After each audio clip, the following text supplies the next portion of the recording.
Bank 4, HI Mercy Health of Valley City, Brothers 3, Smith Lumber, Levers Foods, Valley City State University, LaRue Lockout Financial, Valley Meat Supply, Grotberg Electric, Ivy Real Estate Group, Professional Eye Care Center, Highline Electric, Jamestown Regional Medical Center, Rambo, and Sanford Health in Valley City. Now let's go out to the gridiron for the Sanford Health pregame show.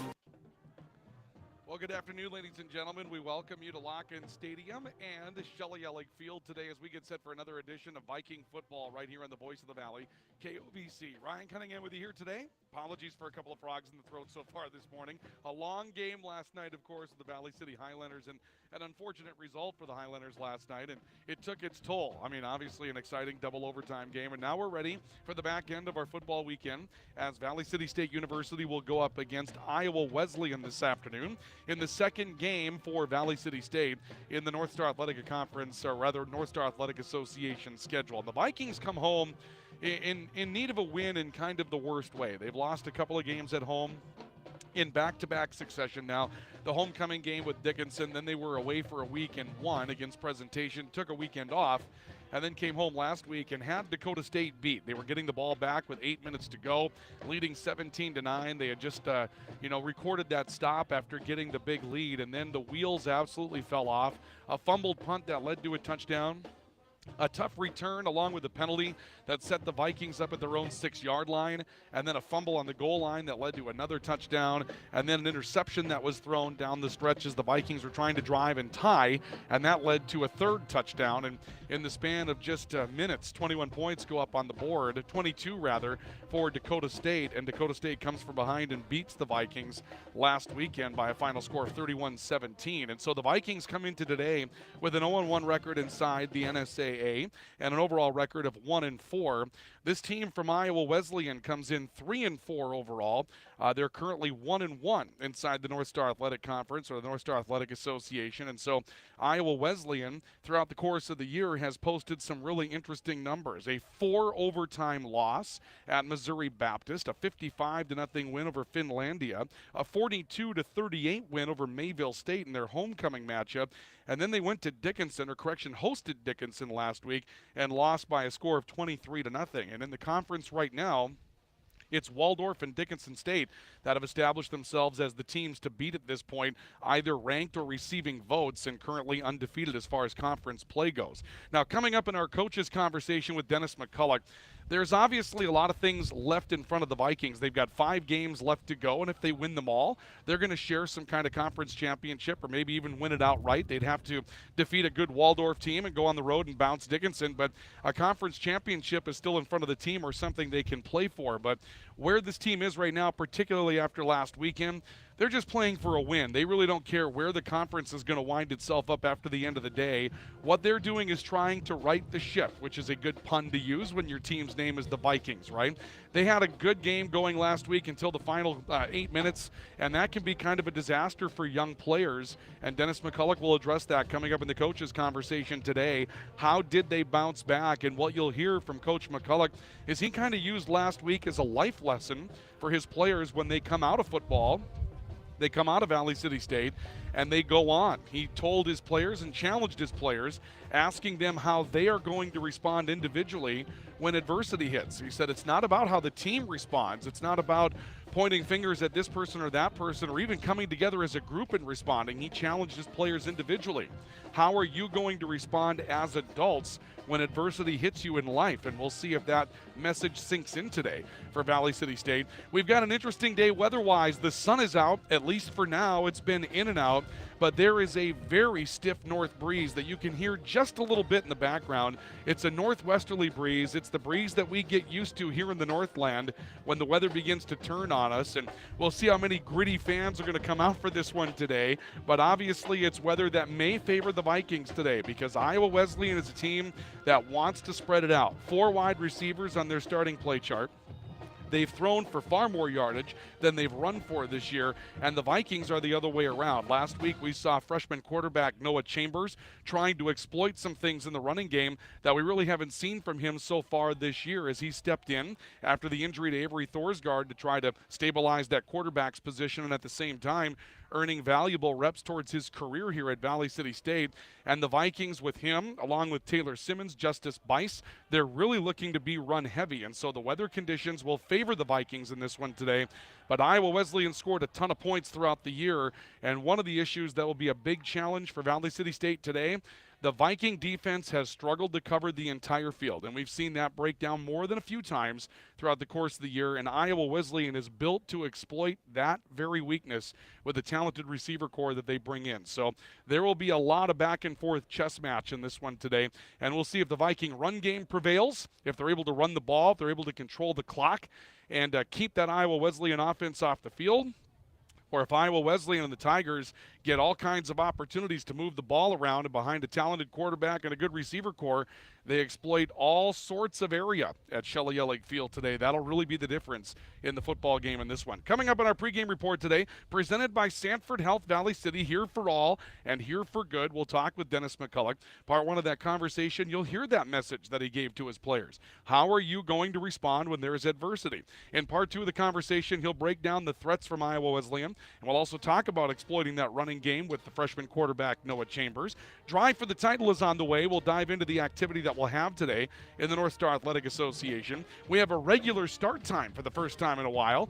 We've had some Thursday night games, had a 7 o'clock game, had a 4 o'clock game last week, but today we're kicking off at 1. So we'll be able to keep updates with some scores from major college football all throughout the course of the day today. Your starting lineups, your keys to the game, brought to you by RE/MAX Now of Valley City and Jamestown, and our kickoff scheduled for 1 o'clock this afternoon here at Shelley Ellick Field in Locken Stadium in the heart of the Cheyenne River Valley here in Valley City, North Dakota. It's the Vikings with a record of 1-4 taking on the 3-4 Tigers of Iowa Wesleyan. And stay with us because our pregame report, presented by Sanford Health Valley City, continues in just a couple of moments. This is Viking football right here in the voice of the Valley, KOVC. This is Viking football on KOVC, the voice of the Valley. The keys to the game are brought to you by RE/MAX Now of Valley City and Jamestown. Just as the keys to today's game offer growth, success, and opportunity for the future, so do the keys to your new property. Whether you're looking for the keys to your starter home, the keys to home where you raise your family, the keys to your business, or the keys to your lake home or retirement property, for every step of the way, RE/MAX Now of Valley City and Jamestown are here for you. Check out our website, findrealtynow.com, for pictures and virtual tours. Central Avenue Health Mart Pharmacy, your community Health Mart pharmacy, is a supporter of many Valley City events and organizations. During the month of October, they'll donate $1 for every yard of fabric sold to the St. Catherine's School fundraiser. Also during the month of October, take 10% off all candles. 10% off all candles. For all your healthcare needs and prescriptions, see your trusted healthcare resource. Central Avenue Health Mart Pharmacy, downtown Valley City. Health Mart, caring for you and about you. At Bank Forward, we focus on building relationships. Hi, I'm Kara Weep with Bank Forward in Valley City. Whether it's opening a checking account, saving for college, or starting your own business, Bank Forward is the bank big enough to help, but we're small enough to know your name. Call 845-1220 or visit bankforward.com today. Striving to be the bank that defines customer service since 1927. It's simply the Forward way. Bank Forward, member FDIC. Now is the time, now is the time.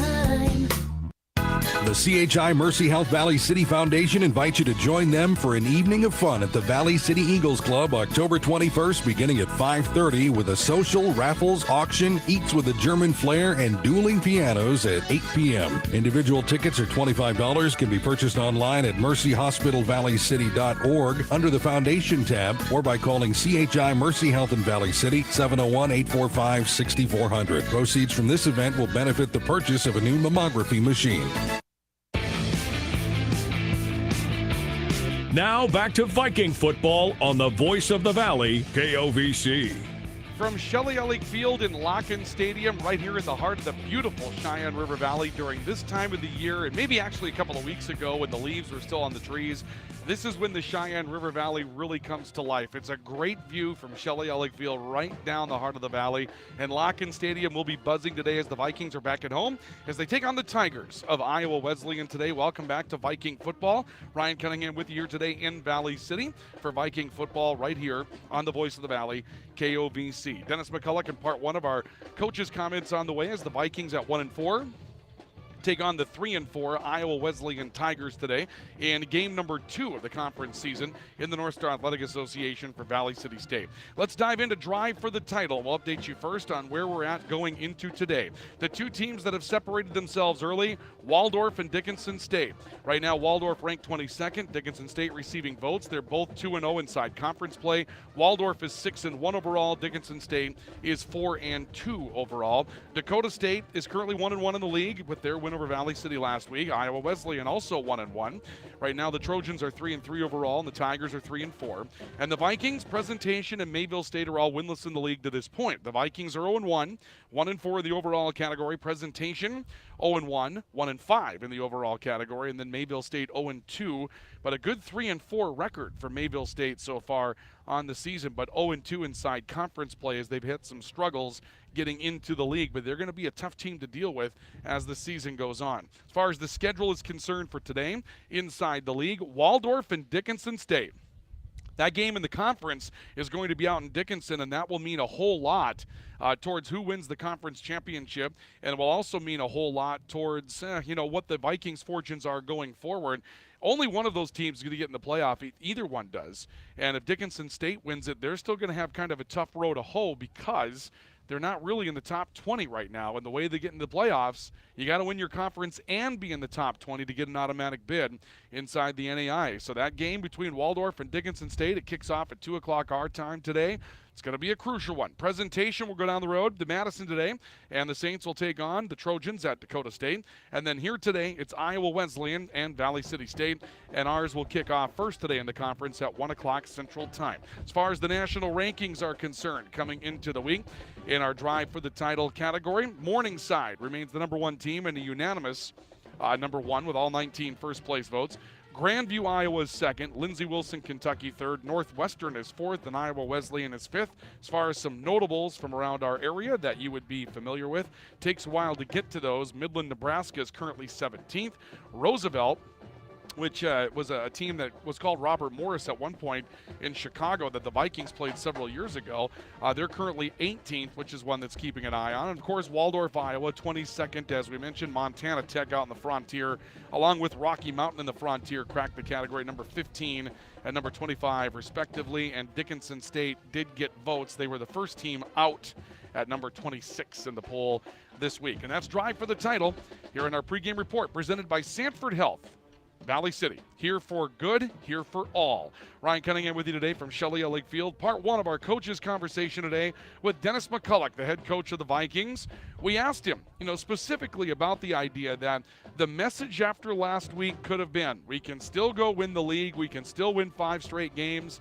Instead, the message shifts a little bit this week. It's not so much about what's going to happen down the road. This Viking team did not like the way the game came to an end last week. Now it's just about trying to find a win or two out there and get back on the right track. There's no question right now our focus is the immediacy of about getting a win and getting some positivity back and confidence back and the things that lead you on to the next game. And so we're just, when we went back and we have Parents Day today, and we showed all of our highlights from our first games. And, what's frustrating is you see a really good team. There's a lot of positives that are going on out there. And we're just finding, we make some mistakes late in games and it have cost us games. And we're not a powerhouse, team where we're just rolling people and scoring tons of points. So you can't, those things are going to hurt you. And when you continue to turn the ball over or make mistakes, lots of penalties, that's creating some issues for us. And so,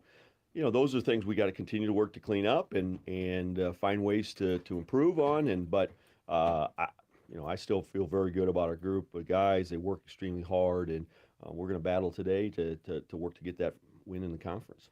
Yeah, the way that the game came to an end last week, though, with just the issue after issue after issue right there at the end of the game, it has a little different feel, and it could certainly be, I don't know what the right word would be, but it can make you feel a little downtrodden, melancholy, and that type of thing.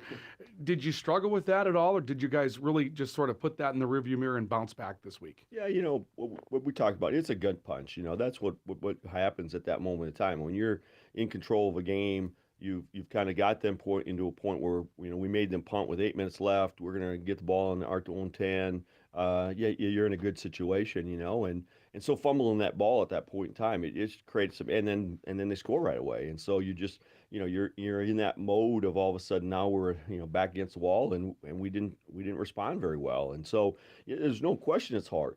What I talk about this week is personal pride. It is like, it's not about thinking about the group or blaming others or whatever else. It's about how you're going to respond in tough situations as an individual. What are you going to do in tough times and as an individual, not as a team, not as what Coach Mac's got to cheer you up or some great plays. It's going to be individually. Can you come back out and go to work and ignore all the other stuff and not give yourself an excuse not to work hard? Right. And that's what it comes down to. Right. Because we're talented enough to have success if we don't get in our own ways. Right. So that's the challenge. And we'll find out today. I mean, if our guys can battle through those things and the things that we can control is not the old outcome of the game, other than we can control our efforts and attitude, and that we have to play our best today. And that's what we're going to try to do. It's an interesting message from Dennis McCulloch for his team this week, because you've reached that midway point now in the season, and players start to sort of read the writing on the wall. And this is desperation play today for Valley City State. If you go down 0-2 in the conference, there's really no chance of even winning a conference championship for this year. And so how much do you command from your team going in after a 1-4 start when you expect it to be a whole lot better perhaps than you are right now? And you've had some games won, the Concordia game, the Jamestown game at the beginning of the year. The team could very easily be 3-2 right now and looks a whole lot different than 1-4. And how do you keep the players' attention on the project going forward and coming back and bouncing back from that really difficult loss last week? And we'll see what kind of bounce back Valley City State has today. Part 2 of our conversation will break down this very talented Iowa Wesleyan team, how they try to spread people out. It's a very different type of game than perhaps the Vikings play, and certainly will be affected by the weather conditions today. And then we'll also dive into Noah Chambers and his ability to run the football, something that we saw break out last week against Dakota State. Our starting lineups on the way, and the keys to the game coming up by Remax Now as well. So do stay with us for that. As our Sanford pregame report, Sanford Health Valley City brings it to you. Here for good, here for all, and a pleasure to be with you today from Shelley Ellick Field and Locken Stadium in Valley City on our Sanford Health Valley City pregame report. It's the Vikings going up against Iowa Wesleyan today. We continue with our pregame report next, right here on the Voice of the Valley, KOVC. This is Viking football on KOVC, the voice of the Valley. Brothers 3 has the area's widest variety of classic and new fishing tackle at the lowest prices to give you the edge this year. Before heading out on the water, stop in and get your live bait and tackle and fill your tank on the highest quality gas and diesel. Brothers 3 is your locally owned and operated convenience store. As always, Brothers 3 has the lowest prices in town on everything from snacks and drinks to gear, propane, and automotive supplies. Remember, it pays to shop at Brothers 3. The book is here. The Smith Lumber Home Center Fall Merchandise Book is here for your shopping convenience. All kinds of items to get you ready for fall and winter. Lawn and garden, tools, automotive, building materials, electrical and heating, plumbing, paint, and more. Pick one up today and register to win one of 2 $500 shopping giveaways. The newly expanded Smith Lumber Home Center on East Main, Valley City. And coming soon, an all-new greenhouse in time for the holidays. Lever's Foods, best quality, best price. Lever's Foods, best service, they're nice. Lever's Foods, they make everything right. Lever's Foods. Save on fall favorites at Lever's Foods. This week get boneless beef chuck roast, family pack $4.49. Open Acres or Our Family Apples, 3 pounds for $2.99. In the deli, Kretschmar Virginia ham, $5.39. Lever's Foods. Delivery available. Call 845-1732. Lever's Foods, Valley City. Great food, great savings. Now back to Viking football on the voice of the Valley, KOVC. From Shelley Ellick Field in Locken Stadium today, it's Viking football as the Vikings are at home, week 6 of their season. They're actually week 7, rather, with the bye week in there. They take on Iowa Wesleyan today. The Vikings 1-4, Iowa Wesleyan 3-4.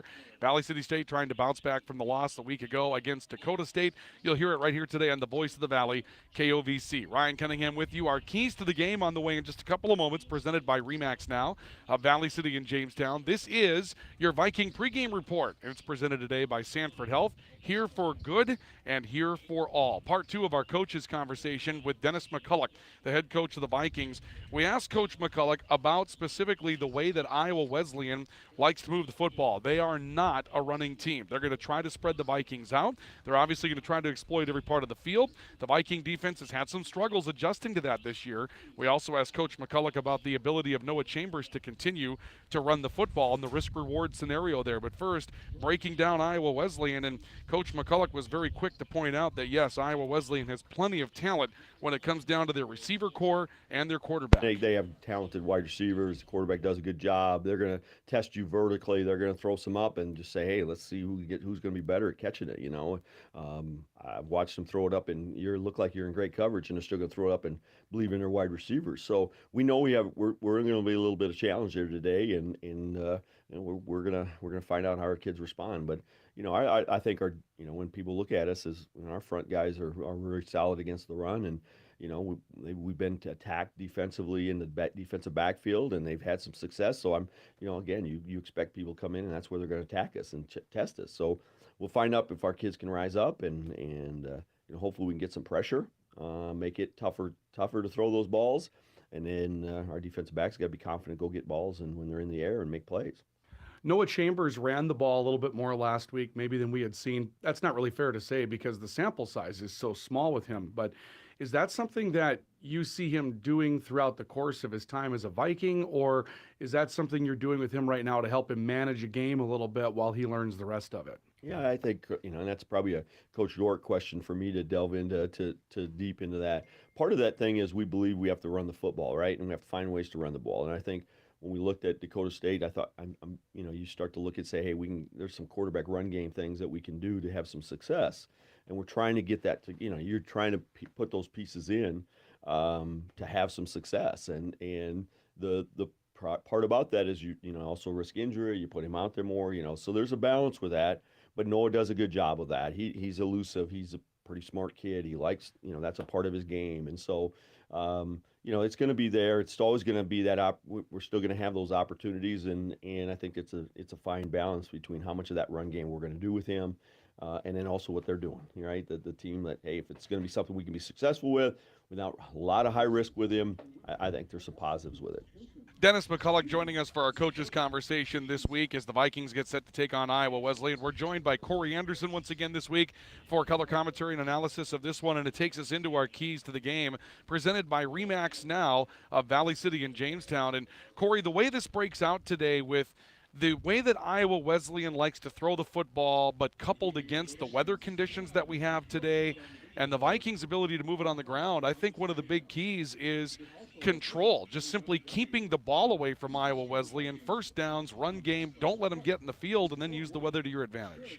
Yeah, absolutely. And I think today, just with the weather conditions as they are, I'll be interested to see how the quarterback from Iowa Wesleyan throws into the wind, and that will determine a lot of their success. Otherwise, it becomes a two-quarter game. With when they have the wind, obviously, they're going to really try to air it out. Yeah, and you've been here. You played plenty of games on this field before. We'll talk more about what a northwest wind means, but first we're going to pause for our national anthem. So, ladies and gentlemen, let's bring you that national anthem now from the Viking Pep Band.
It's always good to have the Viking pep band here. They play the national anthem for us here today. Getting back to our keys to the game with Corey Anderson joining us here today. You've had plenty of games here, Corey, where you've run an offense, and this wind comes off a bit deceptive. There's a lot of teams that roll in here and say it's a north wind, it's going to be a crosswind. And then you find out that no, there's a west tint to it. And so when you're moving towards the west goal, it becomes more of a factor than the other way around. And actually moving to the east goal too, when you find out you throw that ball to the south, that ball will carry on you. Even though you're with the wind, you're less accurate because it carries and you end up, missing your receivers high. After you've been in it a while, you learn on your call script that you need to have your nice weather day script, and then you need to have your, okay, today would be into the wind, this is what we're doing offensively. When you lose your quarterback or you lose certain people, you have your backup plan and different things like that. So you kind of have to prepare for those failure situations because, if you've been around long enough, they will happen. Sure.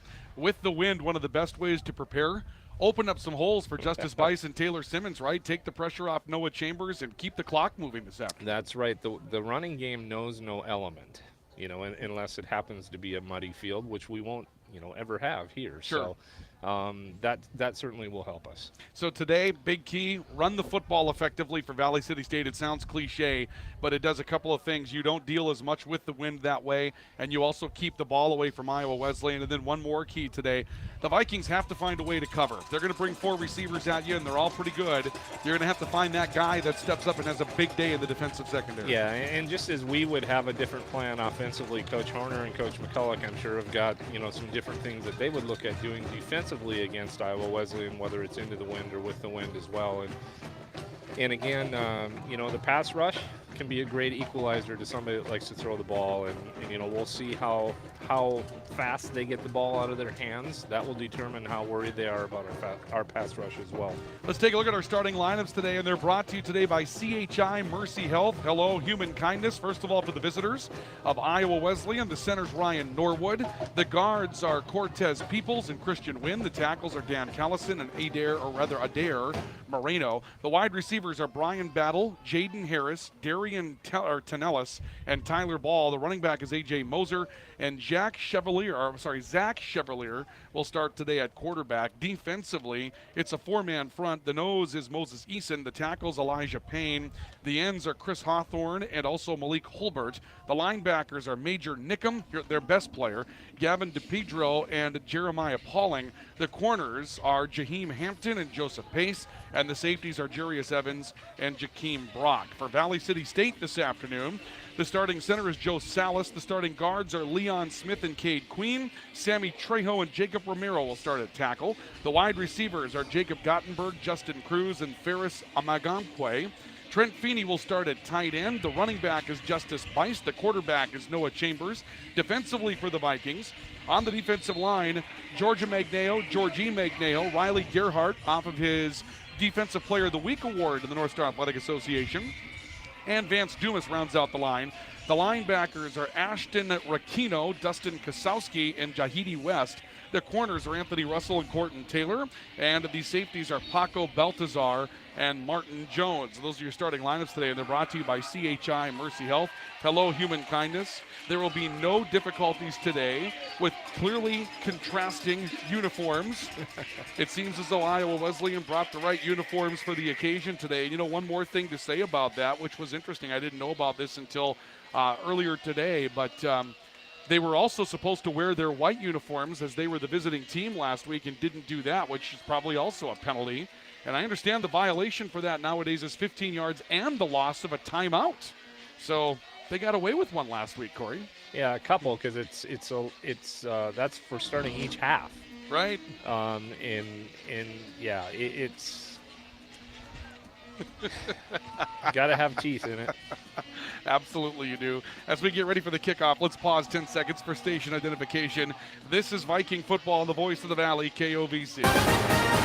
This is 1490 KOVC AM Valley City and 96.3 K242CZ Valley City. The voice of the Valley. Ryan Cunningham, Corey Anderson with you here today from Shelley Ellick Field in Locken Stadium. We're teeing the ball up. The Vikings will be on the defensive side of things first and foremost, and Iowa Wesleyan will move into the wind here in the opening quarter of football. So the Vikings will kick it away, and they'll kick it from our right to left. 2 men back deep to receive for Iowa Wesleyan on their kickoff front, and they stand back at around the 5-yard line. It looks as though the leader is Tyler Ball on the kickoff return, and the ball will go to Tyler Ball. He'll take it right around the 9-yard line, setting up a far sideline return, the 20 to 25, and they'll be bumped out of bounds just shy of the 30-yard line. Host of Vikings over there, and why don't we give the first tackle of the day to Riley Gerhardt, who is out there on special teams again. We can't keep him away from the ball carrier. Iowa Wesleyan first and 10, circa their own 30-yard line. Yeah, and I think they have to be pleased right now with the field position, considering the kick was with the wind. And that's the other factor we didn't talk about either, is that the kicking really will be relegated to, one direction of the field as well, punting and kicking game. Yeah, those are going to be big factors today. When you get a weather day like this, they do become obviously big factors. It looks like Tyler Ball is going to line up in the backfield as the running back. 4 receivers will spread to the right. Ball spreads out, looks to throw near side, does the quarterback, and the ball's batted in the air, and it may have been taken away, and it was. It was batted several times in the air. It was thrown over the middle of the field, and Georgia Magnejo comes away with the interception. The ball was up in the air, hit 4 or 5 times, a couple of times by the intended receiver over the middle of the field, which I believe was number 2, Major Terrell Holt, a freshman from Memphis, Tennessee. And then it was just, I guess, volleyball, and somebody had to catch the football, and Georgia Magnejo did. Football's been around for hundreds of years, right? And that was a formation that we see not very often, and then they motioned to that formation, and they actually ran 2 screens to the same side. Very unique play call. It just happened to be the ball was a little high into the wind, and the result was an interception. So the Vikings force a turnover on the opening play of the game from Iowa Wesleyan, and Noah Chambers brings his offense on the field with 4 receivers. He'll run behind a lead block of Justice Bice. A spin move. Chambers gets loose, dives his way down to the 16-yard line for an 8-yard pickup. Bice leading the charge like a fullback out there and made a nice block, and the Vikings have a 2nd down and 2. And that's a quarterback run that we saw success with last week when we went to the weak side of the formation against the receiver side and faked the running back to that side, but then let him follow us up to the weak side. 2nd and 2, Valley City State from the 16-yard line. The Vikings looking to form the first damage of the day after a turnover by Iowa Wesleyan on the first snap. Bice, left side, off tackle, now stretching to the end. He'll drive his way across the 15 and down to the 11-yard line. He just scissors his way for a 5-yard pickup. Good start to the running game here too, Corey. There's a lot of good things happening up front. And the thing that if you're listening at home and not watching, it looks like Iowa Wesleyan wants to play man-to-man on the outside on our receivers. But when they chase them, what they do is they have a hard time getting involved in the tackle part of the run game because they don't see that running back or quarterback coming their way. 1st and 10, it's a Dairy Queen first down for Valley City State. The opening drive sweepstakes is underway, and Carol McGuire got a big break today because of the turnover. We'll talk more about that if the Vikings can get into the end zone. A give near side by stretch play. Looking behind a lean block to the 5, now stretches towards the sideline, dives for the pylon, waiting for a signal, touchdown, Valley City State. Justice Bice stretching that play to the near side, stayed behind the blockers, and then an aggressive play to lay out over the pylon with a one-handed reach. It's an 11-yard touchdown run for Justice Bice, and the Vikings take a 6-0 lead. And that time they went with both Bice and Taylor Simmons in the backfield, and Simmons was actually the lead blocker on that sweep to the left, and Sammy Trejo and Taylor did a very nice job there in allowing Bice to get into the end zone, get that football on the pylon to make it count. And so the Vikings will look for the extra point from Rodrigo Castaneda. The snap was bobbled just a little bit, but the hold got down, and Castaneda will dot the I. And Carol McGuire has a $25 gift card coming from Lever's Foods as the Vikings use a turnover to get in on a short porch on the opening drive of the game, and the Vikings have the opening lead as we have a timeout for Mobility Plus Rehabilitation in Valley City. 13-14 left of the opening quarter, and your score is the Vikings 7 and Iowa Wesleyan 0. This is Viking football on the Voice of the Valley, KOVC. This is Viking football on KOVC. the voice of the Valley. This is Hannah Wieland, a freshman at Valley City State University. The V500 scholarship members' generosity and commitment is exactly the kind of community involvement we need to keep VCSU going strong. The many scholarships provided are a testament to the support of the alumni, family, and friends of VCSU. Please keep expanding the opportunities available to enhance the lives of the next generation and make a difference for attracting future Vikings by supporting scholarships online at give.vcsu.edu or by calling the VCSU Foundation. Now back to Viking football on the voice of the Valley, KOVC. Brian Cunningham, Corey Anderson with you today from Locken Stadium and Shelley Ellig Field. Very positive start to the game. A bobbled screen pass for Iowa Wesleyan. And Georgia Magnejo comes up with a takeaway for the Vikings, and it leads to a Justice Bice 11-yard stretch play touchdown run. The Vikings have a 7-0 lead, and they will kick the football away. And Corey, you can't say enough about that. When you're down a little bit from last week, early positivity of that magnitude can really be a boost. Yeah, and when you're talking about a win like today, too, and we need to capitalize as much as we can to put Iowa Wesleyan in as big a hole as possible before they get to flip the field and go the other direction. And like I said, it's Masila Siwa will kick a line drive into the end zone, using the wind to his benefit for a touchback, and it'll be at the 25, where Iowa Wesleyan will start the next drive. Sorry, I didn't want to step on your call right there. there. No worries. About to kick that off, but I think it was Mike Tyson that says everybody's got a plan until you get punched in the face.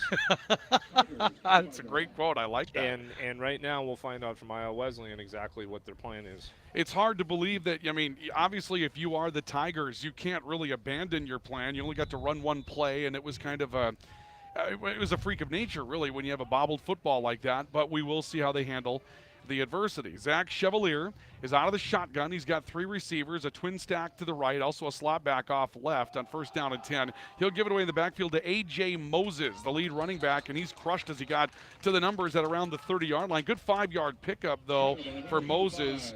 We'll see some range over there from Jahidi West, the linebacker for the Vikings, and obviously Riley Gerhardt in the vicinity as well. 2nd and 5 coming up for Iowa Wesleyan. And I think the wider the point spread gets in a game back in the older days when there was more wing T football, more running of the ball, the deficit became a bigger factor. Nowadays, everybody's so explosive.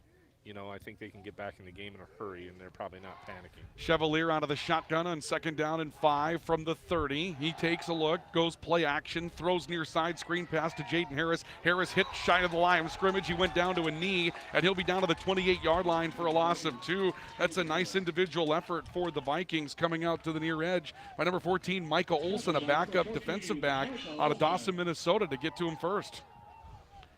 So here comes 3rd and 6. That'll be a loss of 1 on the screen pass to the near side for Jaden Harris. Harris is one of their more lethal receivers. The man to watch is Tyler Ball, who started in the backfield to start the day. He's now a wide receiver left side. 318 yards on 17 catches this year. They like him. He's on the edge on the left side on 3rd down and 6. Chevalier out of the shotgun. He'll move a man from his left to right, creating a little overload on the right side. The ball's on the ground. There's a scramble on for it. It's still loose. The Vikings may have gotten to it at the 20-yard line. We're waiting for a signal. The Vikings come out of the pile with Riley Gerhardt leading the charge, and the ball extended over his right shoulder. 2 turnovers forced by the Viking defense. They'll take over short porch again at the Tiger 20-yard line. Chevalier that time, the quarterback for the Tigers, just took his eye off the snap, and it wasn't a great snap. It probably was at his knee, but it looked like he was looking at coverage right away, which tells me it was probably going to be a quick acting pass, and just ricocheted off his knee and then off a couple other people, and shockingly, Riley Gerhardt. Yeah, imagine that. Recovers a fumble. He was the NSAA Defensive Player of the Week last week, 18.5 tackles, 2.5 sacks, 3.5 tackles for loss. He won the award, and it was pretty much automatic. And now he comes out here with a fumbled football recovery. And the National Player of the Week, I believe, too. I didn't see that. I saw the conference. I didn't see the National Player of the Week, but he deserved all the accolades last week. Simmons lines up with Chambers in the backfield. There's pointing back and forth across the line. One of the Tigers jumped. That made one of the Vikings move. And then that Viking, and that's Sammy Trejo, the left tackle, stood up and began pointing across the line of scrimmage. The flag is down in the end zone as well. We may have delay of game here against the Vikings. And That's what the call's going to be. They'll throw a flag for delay of game against Valley City State. I didn't see the play clock in that situation, so they throw the flag for delay of game, which maybe is the reason why the players were moving around in the first place.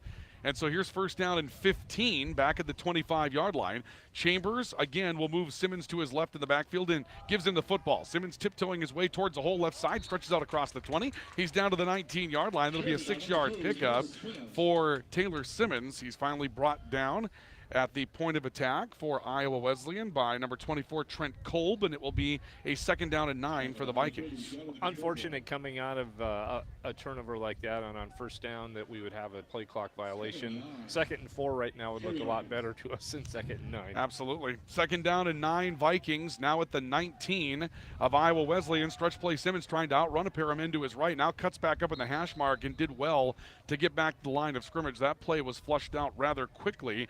Gavin DePedro, the middle linebacker for Iowa Wesleyan, with a stop. He has 4 tackles for loss this season, one of the leaders in that category. 3rd and 9 for the Vikings from the 19, and boy, you really feel pressured. You do want to put Iowa Wesleyan in that hole. It's a big drive for the Vikings. And mass substitutions on their side. Look like 3 defensive linemen out, so they're coming in with their nickel package, and I think you're going to see man-to-man all over, and probably another opportunity if the pocket breaks down here and Noah can get loose. He's going to have some room. 4 receivers, 3 spread to the left on 3rd down and 9. Chambers dropping back, rolling right side, now outside the numbers, looking, going to scramble down the sideline, takes what he can get and gets out of bounds at around the 17. And looks like they'll put him on the boundary at the 18-yard line, so it'll be a gain of 1. And it will bring up 4th down, and we'll see what the Vikings decide to do on 4th and 9. Nothing's automatic in the kicking game with this kind of win today. From here, it's about a 36-yard field goal try, and it looks like that's what the Vikings will opt for. They're going to go for 3 from 36 yards with a tough crosswind, and, well, we'll see. Last week we were impressed by Rodrigo Castaneda, and we'll see what he can do with the elements today, as this one will line up officially from 35. Castaneda eyeballs it in, and will take his 2 lateral steps to his left and wait for the snap. Good snap, hold is down, kick line drive on the way. Looks like it's good. He missed it. He missed it wide left. He had plenty of leg, but missed it to the left, and has kind of the look of overcompensating for that wind, perhaps, as he knew that wind was going to get into him. But nonetheless, the Vikings will not capitalize on that turnover, and it remains 7-0 on our LaRue Lockout Financial scoreboard as the Tigers will get it back. In that situation, I'd like to see us make that decision on the kick or not kick earlier. It was at probably 21 on the play clock. Sure. As a snapper, kicker, and holder, you know, we're rushed a little bit, getting onto the field, getting things. We just need to be able to have that time to take a little bit more time, settle ourselves down. On 3rd down, maybe you have to decide what you're going to do on 4th down, right? Zach Chevalier gives the football away to A.J. Moses, banging away off left tackle, and he'll be pushed outside the hash marks far side of the field to around the 23. It'll be a gain of 3 yards for the Tigers. Down the line, Georgia Magnejo had the interception for the Vikings on the first play of the game. He picks up the tackle, and it's 2nd and 3 for the Tigers. Tigers will line up with 2 wide receivers to the near side. Now they'll go with a tight end and a slot receiver as well, trying to put some more pressure up on the line on 2nd down and 7. Chevalier will take a look to the sideline, get a new set of signals, and now rather than being the pistol, he steps up behind the center, will now step back out of the gun. Still 2 receivers to his left, the turn. Moses again trying to cut back near side, slipped out of a tackle, drives forward, got to near the 30. The pile trying to move him ahead for the yards to gain. It'll be very close to a 1st down. Host of Vikings were there, but there was an initial tackle that was just slipped out of before Riley Gerhardt's in there again. I believe Dustin Kosowski as well. Looks like they do have 1st down coming up for Iowa Wesleyan. That cutback lane opened quickly to the right side. And I'm not sure what the audible was about. I'm not sure if they were planning on throwing the football and then decided to check back to the run. Corey, did you see something defensively there? I think what you saw is one of our linebackers on the inside, Rakino, was actually stepped up almost on the line of scrimmage, and I think that probably changed their call a little bit. Quick throw on 1st down. Tyler Ball on the outside against a screen pass. He'll drive himself down the sideline, got to near the 40. Looks like another 1st down and a pickup of 10 yards for Tyler Ball. That'll be his first catch today. And again, one of their more readily available men. It's 1st and 10 for Iowa Wesleyan at the 40.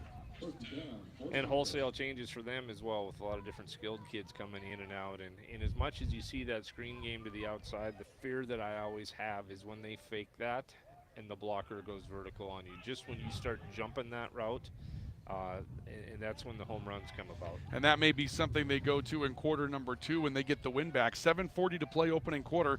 Vikings leading 7-0. Chevrolet into center for Iowa Wesleyan. They give it up in the backfield. Moses getting away from a tackler again, but got back to the line of scrimmage and nothing else. There was good penetration out on the right side from the Vikings. That may have been Georgie Magnejo that got into the backfield and forced the play back up the middle. There's another tackle for Riley Gerhardt. If they keep putting him down for this many tackles, the NAI is going to start wondering if we're doing stats right. He's been all over the field again today, Corey. Yeah, they just need to watch some game film and understand that it's not fabricated. No, not at all. He is involved in just about every play for this Viking defense up front right now. 2nd down and 10 for Iowa Wesleyan from their own 40-yard line. Ball in motion back into the backfield. Now jets himself out to the near side. Play action, take it back, throw it to the sideline, and Jahidi West will have none of that. The pass was caught on the far side of the football field by Elvin Irobeglam out of Streamwood, Illinois. Say that 100 times, but Jahidi West got out there, read it well.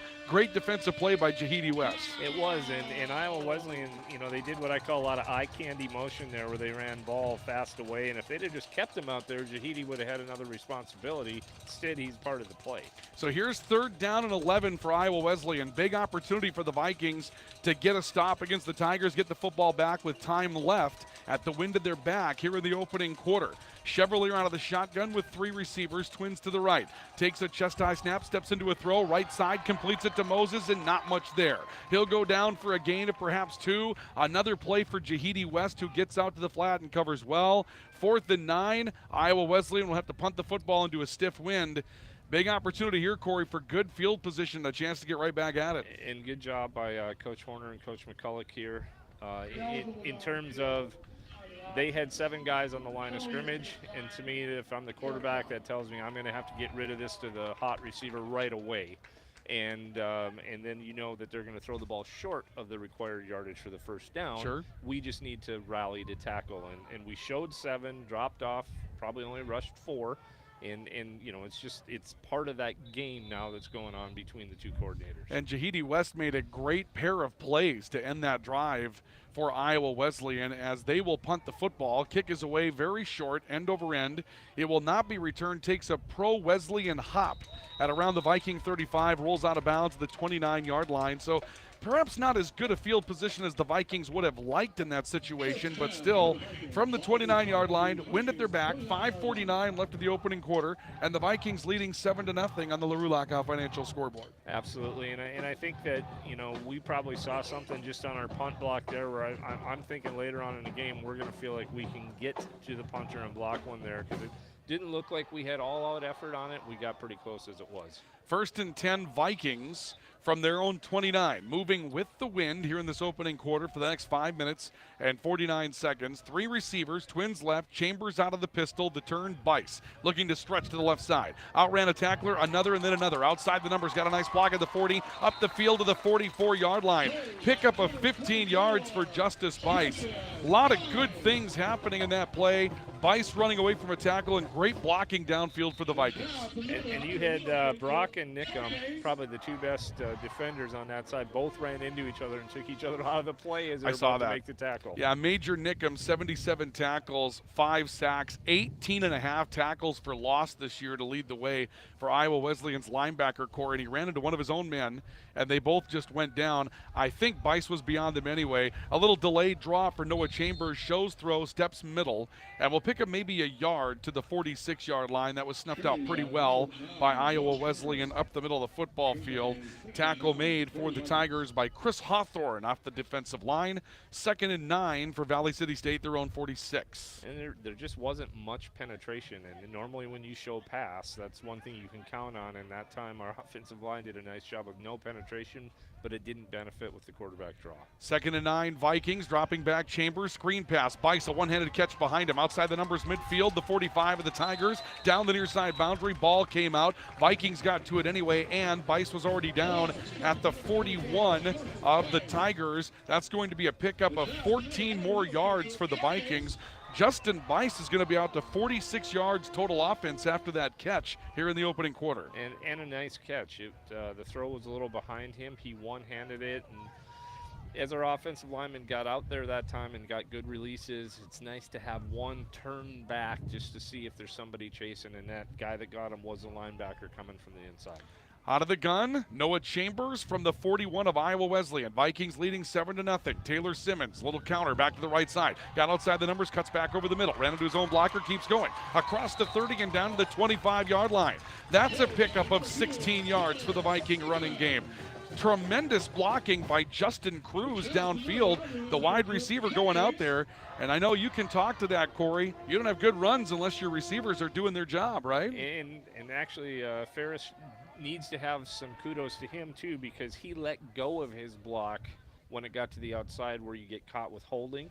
And he did a good job avoiding the holding call. 1st and 10 from the Tiger 25 for the Vikings. Simmons again stretching right. Tried to bounce, got away from a tackler. Head up, driving forward. Got to around the 23. Short gain of just a couple of yards out there. Jeremiah Pauling with the stop for Iowa Wesleyan. You know, I like what Taylor Simmons is doing. Head up right now, looking to attack and being a very patient runner. He is, and I'd like to see us here on first down as well as we've ran the ball would be our opportunity to mix in our play action game when it may give Noah some easier throws and some receivers are able to get themselves open. 2nd and 9 with 2:52 to play in the opening quarter. Vikings leading 7-0. They're at the Tiger 24-yard line. They'll start a tight end in motion. Turn. Justice Bice ran into but runs away from it. Breaks outside the numbers at the 20-yard line. Stayed on speed. Tiptoed away from a tackler at the 15. Knocked out of bounds as he got to the Tiger 13. Justice Bice with 12 yards on the ground. Justice Bice came to play today. That's going to put him, I believe, at 57 yards total offense, including 44 running the football in the opening quarter. And a lot of those runs on the outside, he's doing the work on his own and able to, whether it's shaking those defenders or the last two runs, he's been able to get those defenders to run into each other, which has helped him. 1st and 10 for the Vikings, closing in now. They're at the 14-yard line of Iowa Wesleyan. Chambers running right side, design quarterback draw, stayed behind a block. Now he heads for the end zone, and he's in for a Viking touchdown. Noah Chambers, the freshman, got behind his blocker, and then when he read a path, he went right to the red of the end zone. And Chambers is in from 13 yards out officially. Second score of the game for the Vikings. It's a 13-0 Viking lead. Your offensive linemen and tight ends did their work up front, but I got to give credit to Justice Bice on that one. He has been carrying the load much of the time, and that time he is responsible for that touchdown by his block. Rodrigo Castaneda is on for the extra point to try to dot the I for the Vikings. And we'll see. The snap is good one. The hold is down. The kick is nothing but net for Castaneda. And the Vikings are up 2 scores after a beautiful drive that goes down the field. 71 yards for the touchdown, capped off on the touchdown run by freshman Noah Chambers. And we have a timeout for Mobility Plus Rehabilitation here on KOVC. The Vikings leading by a score of 14-0. This is Viking football in the voice of the Valley, KOVC. This is Viking football on KOVC, the voice of the Valley. Are you on the right financial path? Are all your financial professionals on the same page? At LaRue Lockout Financial, you can be assured that your investment professional and tax professional are working together. Call Ryan LaRue at 701-845-6938 or James M. Lockout, CPA, at 845-1660. Services offered through Investment Advisors, a division of Pro Equities Incorporated, a registered investment advisor. Securities offered through Pro Equities Incorporated, a registered broker-dealer and member of FINRA and SIPC.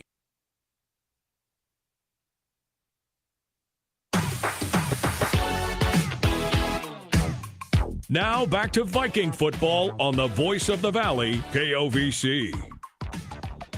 Ryan Cunningham, Corey Anderson with you today from Lock-In Stadium in Shelley-Ellig Field. The Vikings have taken a 14-0 lead over Iowa Wesleyan, forcing a turnover early, now driving 71 yards for a score. And with 1:57 left of the opening quarter, we'll see the kickoff from Siwa for the Vikings, trying to pin the Tigers deep once again. Tyler Ball from the 6-yard line for the Tigers. Out to the far side of the field, turned around as he got to the 20. Tries to get outside the numbers, then dives forward and got to the 22-yard line with 1:48 to go here in the opening quarter. Now 14-0 Vikings. And Corey, let me pick your brain a little bit here. The ball's at the 21, and if you end up with an incomplete pass somewhere in these first couple of plays, do you start using your timeouts and force Wesleyan to punt against this win today? Absolutely. We don't get to take those timeouts with us. We don't get 5 in the second half if we don't use them. So I would anticipate that, at any point in time, if we look like we hold them on first down, we'll start using those. Chevalier out of the shotgun for Iowa Wesleyan, 1st and 10. 3 receivers. Moses looking up the middle of the field. He goes down, and not much there. Maybe a yard, and that's going to be it. It'll be 2nd down and 9. A host of Vikings were in on that stop. Looks like the Vikings getting some backup players in the game here as well. Tequez Chapman, a freshman from Bloomington, Minnesota, has had a good season for the Vikings. He comes up with a stop, and it's 2nd and 9 for the Tigers. No timeout there for the Vikings. 1:20 to go until the end of the first quarter.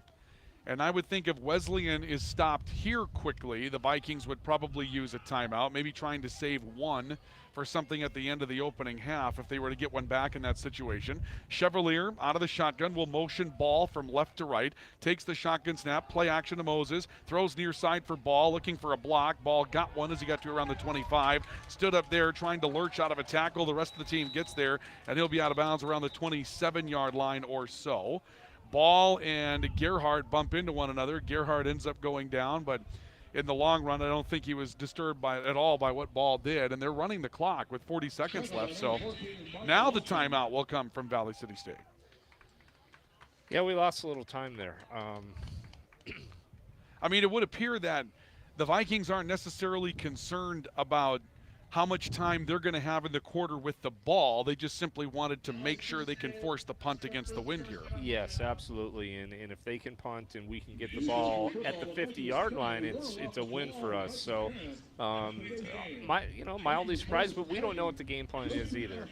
And we don't know any of those things as far as what's going on that side. So for us to speculate that's all it would be.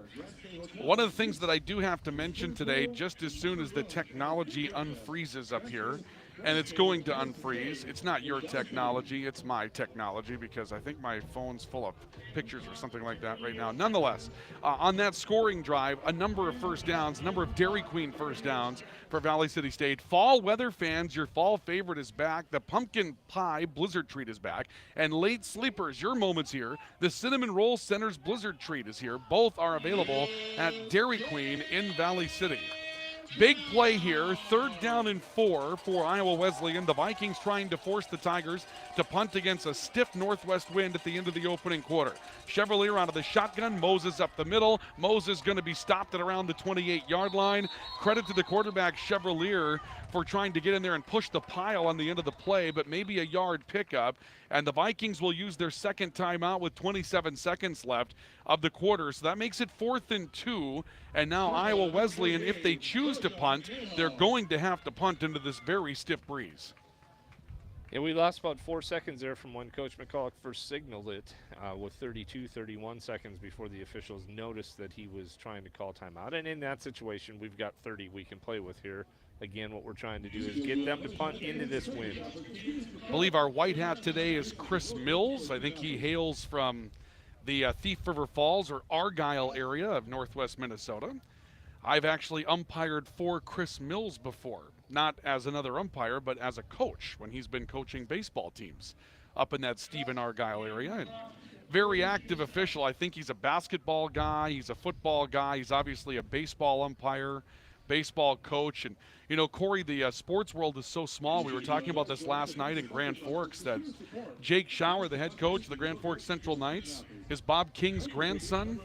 And Darren King is on his staff. And, I mean, just imagine all the twists and turns there. You know? I said it was the ghost of Bob King last night, who is, you know, probably renowned as the greatest Highlander football coach in a lot of people's minds. Sure. And the Highlanders come in, and here's descendants of him that make it hard on the Highlanders. Just right. Unique twists. Yeah, absolutely. It's a really, really small world out there when it comes down to sports, but that's really what makes it special. Iowa Wesleyan will kick the football away. Maxwell Paskowitz will kick it, and that one was nearly blocked. It's a short kick. It's going to take a pro Viking hop, then a pro Wesleyan bounce and roll back towards midfield.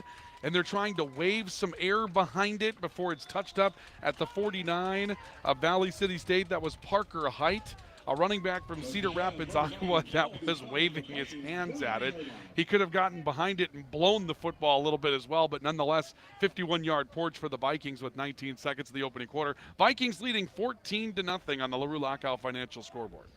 And just as we thought we would get close to a block on that one when we looked at what we saw last time, and indeed we had a couple guys around it. I'm not sure how that ball got through.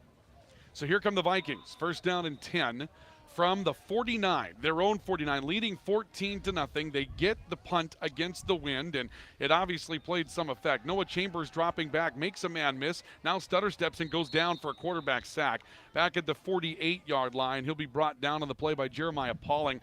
I'm impressed with Noah Chambers' ability to be so elusive, shake and bake, and make men miss. Unfortunately, that was just kind of a breakdown for the Vikings up front. And as he gets more experience, he'll see that time that he had his tight end in the flat actually with nobody around because they're in man coverage and somebody's responsibility.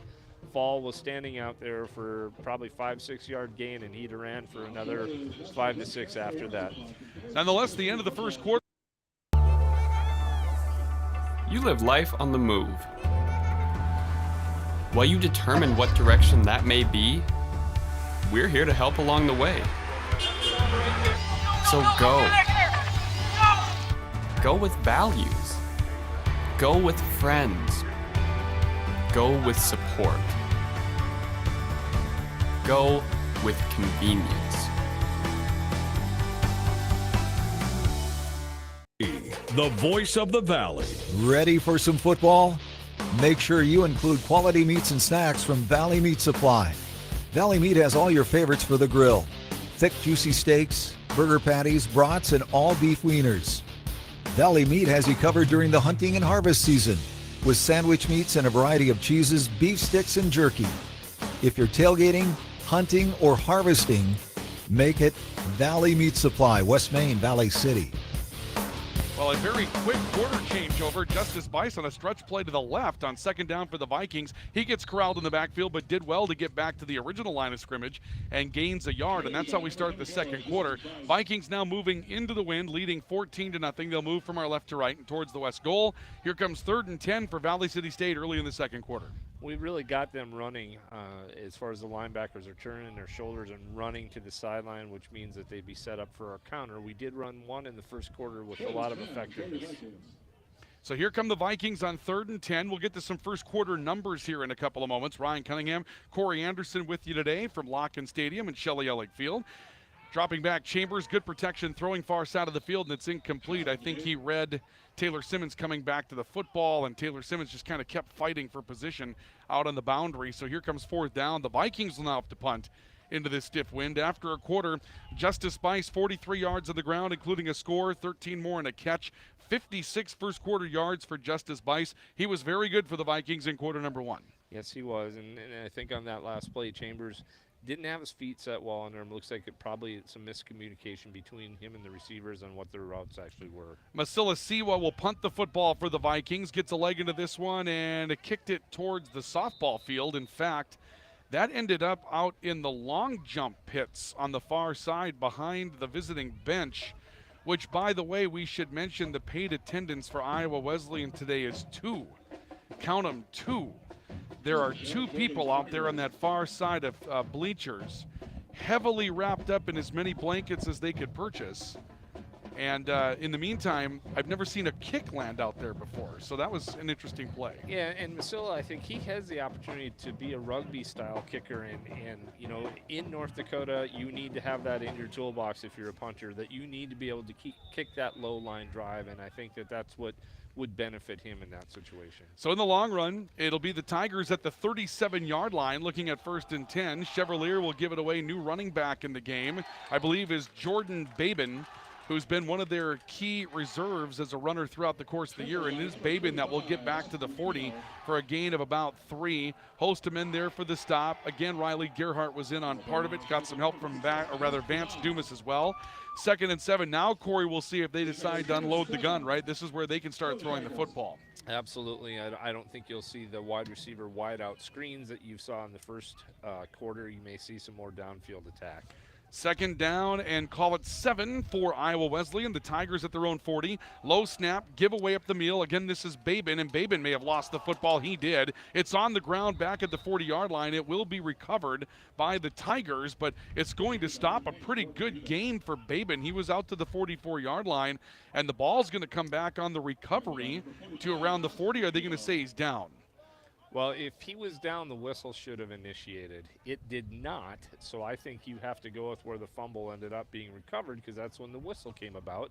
Yep. And that is the call that they're making, and really not much of an argument that you can get from Iowa Wesleyan in that standpoint. Nah, especially when your white hat, Chris Mills, the referee, throws the beanbag. He was indicating that he thought it was a turn or at least a drop football. And so now the ball back at the 40. That turns away what was a 4-yard gain and makes what would have been a 3rd down and 3, 3rd down and 7 for Iowa Wesleyan. Chevalier dropping back, pressured, hit, ball's out again. He'll go back to get it. It's a sack for Valley City State. The man that ends up on top of him is Georgie Magnejo. He had help coming back after the quarterback, Chevalier, but it will be a loss on the play of 6 yards. And the first time they get to throw with a win, they don't get to throw at all. The Vikings with a strip sack. And Chevalier is going to look at this one on film and really think he lost an opportunity to step up in the pocket and take off there and probably get the first down with his legs. Just ball security has not been, high on their list of priorities today in the backfield. No, it has not been. That's I didn't think you could understate it, but yeah, high on their list of priorities is a very kind way to put it. Another punt situation, and oh my goodness, Iowa Wesleyan's in trouble. The ball's on the ground. It's kicked into the back of the end zone. The Vikings try to recover it. They get to it on the goal line, and it's going to be a touchback, apparently, is the call for the Vikings. They didn't get to it. And so what happens here? Touchback is the call. Is Iowa Wesleyan going to get the football? This is going to be a great discussion. I don't know that this can be what happens here, but actually without it being an actual change of possession. A safety, I would think. And I think, number one, if they watch this, I was just going to say in the last play, isn't it great we don't have instant replay? We don't have to take time to see if the knee was down. In this situation, I really think that you'll see Dustin Kosowski falls on the ball in the end zone. It's going to be a 2-pointer for the Vikings. The Vikings couldn't get to it in the end zone for a touchdown, so they end up recovering it by kicking it out of the back of the end zone, or at least forcing the ball out of the back of the end zone. So the Vikings will record a safety, which means they will get 2 points, and Iowa Wesleyan will free kick from their own 20. So it's 2 in the ball for the Vikings, and they'll go up 16-0. It's a hard part. If you play defense, you have heard your coaches tell you in the past, when the ball is open like that, you got to just jump on it, make sure we recover. But in that situation, we're reaching down to try to pick it up, and I think we kick it forward, and different things like that happen. But I really think when they watch the film, they'll see Dustin Kosowski landed on that in the end zone and then rolled out. Yeah, we'll have to wait and see. And where was the ball as well, right? Was it in the end zone? Was it on the goal line? Yeah. It's a long way away. It was Georgia Magnejo, by the way, that got greedy. The ball came out, and it was big old 48 that, let's face it, how many times do defensive ends or defensive tackles get to score touchdowns? So he's taking his best shot at scooping and scoring, and he ended up kicking the football into the end zone, and the Vikings forced it out of the back. Yeah, and this is going to be something all day that Iowa Wesleyan at halftime, they need to spend just time drawing up their punt block to make sure that they're protecting the punter, because we've seen that from the very first punt that we looked like they were ripe to go and have those blocked, and in that time he didn't even get the punt off. This team that hasn't run the ball very well this season, Iowa Wesleyan, right now they've been forced to negative 34 yards rushing as a team through the first quarter and change, and now we'll have to free kick the football. Maxwell Paskowitz has chosen to drop kick it rather than off the tee. The deep man for the Vikings is back at the Viking 25. You have to kick it from the 20. Following a safety, Paskowitz will put his left foot into one. This is a beauty. High end-over-end kick, and it drives Simmons back to the 20-yard line along the numbers. Returnable, 30, 35, got outside the numbers at the 40, and will go down at around the 42 or 3. Also, Jahidi West is down and hobbled a bit as he was out there blocking, and comes up favoring his right leg. It looks like he may be okay, but he's going to struggle to get off the field. Good field position for the Vikings, though. The 43, they lead at 16-0 now after the safety. And I think we ended up with the ball in better field position than we would have if that punt would have been executed by them. I think they would have gained more yards on the punt. And so, all in all, we got 2 points and the ball in better field position. Yeah, better field position, tack on a couple of points as well. Not a bad changeover for the Vikings. Noah Chambers out of the shotgun with 4 receivers, twins each way. He's got Bice in the backfield. Chambers shows throw, now runs. Got a little wedge left side across midfield to the 50, and then knocked out of bounds on the boundary of Iowa Wesleyan, right around the 49 or so. Looks like they'll give him the 48-yard line. It's a solid gain of 9 yards, and what I'm seeing from the body language of Noah Chambers, Corey, is that he's figuring out what you were talking about last week, the little delay, the timings that allow things to open up for a quarterback. Yeah, let your blocks execute. If they're getting in their pass rush lanes as a defensive lineman, let them get in those lanes, and it makes it easier for you to read your openings. 2nd down and 1 for the Vikings from the Tiger 48. The Vikings leading 16-0 on the LaRue Lockout Financial scoreboard. A spin move by Justice Bice on what was a stretch play. He gets forced to the interior and isn't going to get away. He was hampered on the far side of the football field. Believe number 83, no correction, maybe 53 that had the tackle that time. Yes, that'll be Isaiah Payne out of Fortuna, California, the stop. Quickly, the Vikings look for first down yardage. Chambers lays out over the pile. A spot on the near side of the field seems to have him just ahead of the 47 of the Tigers. That spot would be enough. Let's see where they unpile the pile. Not to understate this, but, we don't go from under center at all. And so just the small factor of receiving that snap cleanly is an important part as well. Sure. With how offenses are run nowadays. And I really like to see us under center just a little bit more. I think especially with a young quarterback, it allows us to probably give him some easier throws in the play action game, whether it's on boots or nakeds, as well as he runs. That deception, I think, adds to it. And I think it would benefit him a little bit if we did a little bit of that. He's been very good today, as Noah Chambers. We'll get to his numbers in a bit. He hasn't had to throw the ball much, but he's been a good runner for the Vikings. He does pick up the first down as they spot the ball right at the 47-yard line. Chambers takes a shotgun snap, stretch play to Bice on the screen, and he will move himself out to around the 45 for a gain of just a couple of yards. Gavin DePedro comes up with a stop once again for Iowa Wesleyan. 2nd down and 8 coming up for the Vikings at the Tiger 45. And the great thing about watching film on Sunday or Monday is that he's going to look at that and say, hey, you know what, Austin Young had a pretty decent block there. I should have ran off his backside instead of cutting that inside. 2nd down and 8 for Valley City State. Vikings leading 16-0. Looking to get down the field against the Tigers again. They may be changing the play of the Vikings at the line, or at least changing their blocking. And now there is jumping on the right side of the defensive line. Malik Holbert came across the line. Everybody's pointing at each other and indicating what they think the penalty should be. The officials say it should be encroachment against Iowa Wesleyan, and the Vikings will spot the ball to the 40-yard line and get 5 for free. And Sammy Trejo, you got to just love him. He does a great job of officiating without having the striped shirts on, because he is all over those encroachment calls. Chris Mills, our white hat, just gave us a little shock. He left the microphone on and blew the whistle, and that was the loud noise that you heard in the background. And once in a while that happens. As a matter of fact, he's getting jeered a little bit on the sideline. He says it's okay. They give to Taylor Simmons, and Simmons spins away from pressure in the backfield. He made something out of nothing. Then the ball came out, and the Tigers think that they have it. We'll see what happens here. It's at the 35-yard line of Iowa Wesleyan. Simmons got stood up trying to tiptoe his way forward for more yardage, and it would appear the Vikings were able to hold on to it. Simmons will pick up 6 for a first down. Boy, the way the Tigers reacted, you would have thought they had the football, but Simmons was able to hold on at the end. Yeah, they have fundamentally at the point of attack not tackled very well today, and Simmons and Bice have both gotten a lot of yards after the first tackler made it there.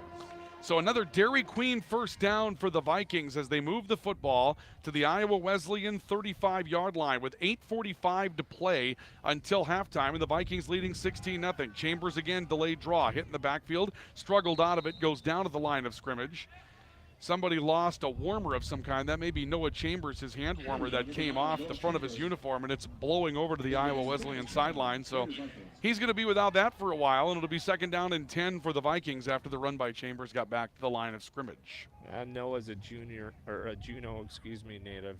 This cold weather today is not bothering him at all. No, that's we were talking about how there was one man for Valley City State during warm-ups that was out there without a shirt on.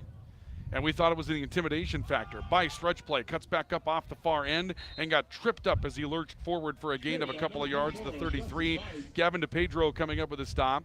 So here comes 3rd and 8 for the Vikings. Against this win today, Corey, this is 4-down territory, I would think, at the 33-yard line. There's not much you can do in the kicking game from this range. Definitely, and it'll be interesting to see Iowa Wesleyan's making defensive substitutions again, but with as much as we are running the ball, they have not really adjusted what they're doing defensively, except for right now they had a single high safety the whole game. Now they're moving out of it. It looks like they're going to go strictly all man here. Now as safeties move back, but it looks like a cover 2. Yeah, now they're going to drop to cover 2 zone, and we'll see what happens. And before we can get it away, boy, the Vikings had Noah Chambers recognized what they did there. They dropped into cover 2, and Chambers found Niall Perkins, a junior from Yulee, Florida, right where you're supposed to be against the cover 2, but there were whistles, and I think that it was Wesleyan that called a timeout. They were in the wrong defense, weren't they? Yeah, they had not been. They had been in what we call one free the entire game, where their defensive backs are man up on all receivers, and they have a free safety in the middle of the field that is basically playing center field, and he's just reading the quarterback and going to wherever the quarterback looks. And when we love seeing that as a quarterback, because if you can look that free safety off to the left and then throw to the right, even on a day like this into the wind, it becomes a jump ball for the receiver and the defensive back, and there's nobody that's going to come over and step in front of it like a safety. So if you have a Steve Battle type, a Ken Terry type, a Rochnell Absolute type, you just get the ball in their area and you let them take care of it. Without knowing enough about our receivers, who is like that, I'm not sure who that guy would be. But in that situation, Coach York dialed up. We had trips to the right. We sent 2 vertical, and Perkins came underneath, and he had found the void in the zone. Now, as we look at it right now, first indications are that they're lining up again in that cover 2 look. Now they might be manning up. Yep, now they're manning up with 1 free again. Yeah, so they're going to go back to just 1 safety here, and we'll see if that changes what the Vikings want to do on 3rd down and 8. Chambers takes a shotgun snap, looks middle, dropping back, throws comeback screen. He's got a completion, a reach out at the end, may get the first down for Ferris Amigangpwe up to around the 35-yard line. Ferris's first catch today. It looks like it may be just short, so here comes 4th down and a half yard for the Vikings. They need the 30 or rather 25 for Iowa Wesleyan, and the ball is a ball length ahead of the 26. And they will not go for a 3-pointer here. This would be a 43-yard field goal against the wind, which would be a test even for Castaneda. He's got the leg for that on a regular day. With this, I'm not sure. So here's 4th down, less than a yard for the Vikings, leading 16-0. Chambers may have gotten some jumping up front. Here comes a flag. And the old situation is who moved first, and it looks like this time they're going to target the Vikings. Yeah, that time I think, Sammy's been so great at buying that as soon as they move, him jumping, because that is how the rule goes. I think he was too quick that time, and he even fooled the line judge. So now here comes 3rd down and 5. The ball will move back to the 31-yard line, or 3rd down and 6, rather. So they're going to get Sammy Trejo for the false start penalty. So here's 4th and 6. And now it becomes a little bit more difficult to manage this play. And at the same time, you go 1st down, or do you go for the home run here, offensive coordinator Anderson? Well, you just got to keep the clock moving here. And the under routes have been there against what they're doing. And I think if they're going to man up and you can run some natural rubs, that's what we need to do. Well, it's 5 wide receivers and an empty backfield for Chambers on 4th and 6. Chambers dropping back against a 4-man rush. He looked to get rid of the ball, now runs away from pressure, then throws to the right side. The pass is caught by Austin Young on the sideline. Did he get a foot in? He did. They're going to rule a catch at the 21-yard line. It's a pickup of 10 yards and a 1st down for the Vikings. Noah Chambers with some Brett Favre-like sort of improvisation there to get the 1st down. And again, we've talked about just the integrity of their tackling on Iowa Wesleyan today just has not been good.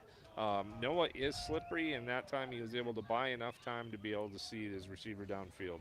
That's an 11-yard pickup on the throw for Chambers to Austin Young for his first catch today. And the Vikings have a 1st and 10, a Dairy Queen 1st down at the 20-yard line. Justice Bice right side, tripped up as he got to the 19. Ever since that first drive or 2 for the Vikings, Iowa Wesleyan's adjusted. They're going after number 24.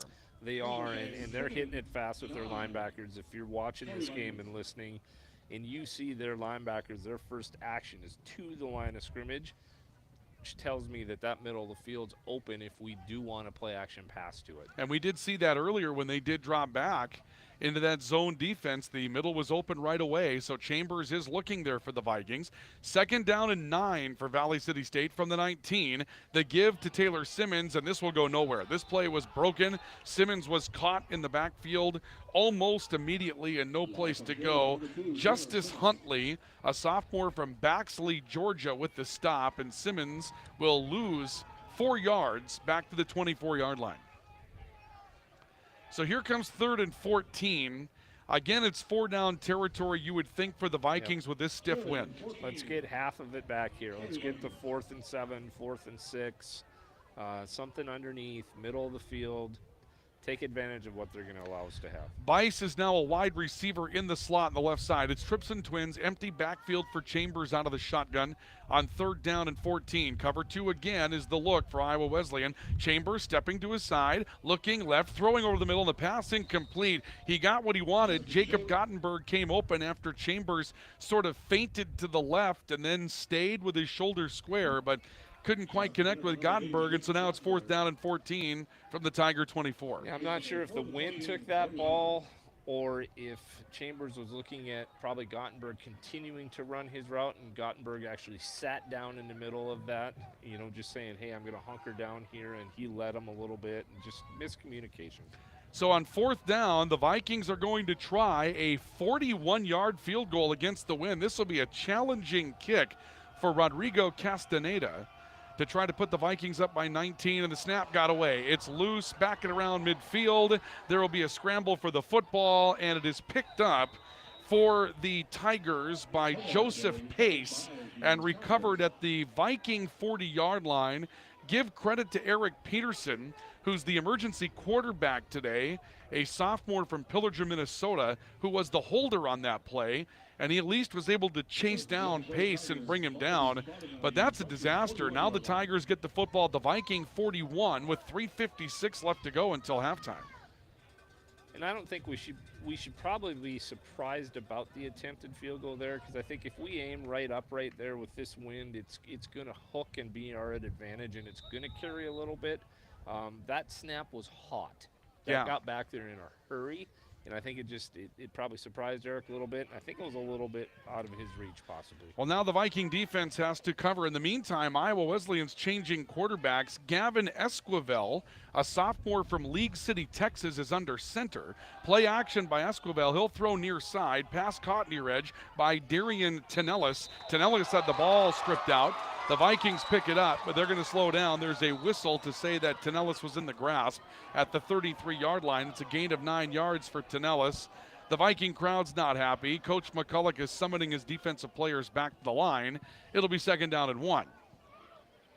We got to be a little careful there. I know we're not happy with the call, but a couple of the actions there that we took with the football, spiking it to the ground with some of our crews, we're probably going to gain a penalty on that. 2nd down and 1 for the Tigers. Esquivel will step out of the shotgun now, gives away to Moses trying to tiptoe his way left. He gets stood up as he got to the 30 and is able to fall forward to around the 29. It'll be enough for a 1st down, a pickup of 4 yards. With 3:18 to go, the clock stops. 2 timeouts remaining for the Tigers. They spot the down marker, and now we'll see a whistle. And I believe the Tigers, or no. Well, we haven't seen an indication for a timeout yet they've asked for the clock to stop with 3:11 left. Oh, they're going to have to get Moses off the field. Apparently came out of his helmet, so Moses is on his way off. And so now they'll get the clock moving as Moses leaves to the sideline. So the Vikings lead 16-0, 3:05 left to go until halftime. And now the Viking defense trying to withstand an attack from Iowa Wesleyan after a botched field goal opportunity. In the backfield, ball going nowhere. He's hit low and brought down. Georgia Magnejo, he's having a big day today, and the ball carrier correction was Stafford Lewis out of actually Georgia. But Georgia Magnejo has really played a solid game for the Vikings up front. He comes up with a tackle for loss. Many of your responsibilities, our defense, are for a gap. And his gap he's responsible for, he is faster at getting through that gap than the offensive person is in protecting that gap, and that's why you're seeing that success. Yeah, he's had a great day today, and it's been consistent. Second down and 12, back at the 31. Esquivel dropping back, throwing over the middle and 2 ball. It's incomplete. Esquivel looking up the field, and right now you're seeing Ball and Esquivel talk to each other, and Ball said, I thought you were going over the top, and he didn't expect that throw. So here comes third down and 12. Boy, Esquivel's a very different quarterback than what we saw at Chevrolet to start the game today.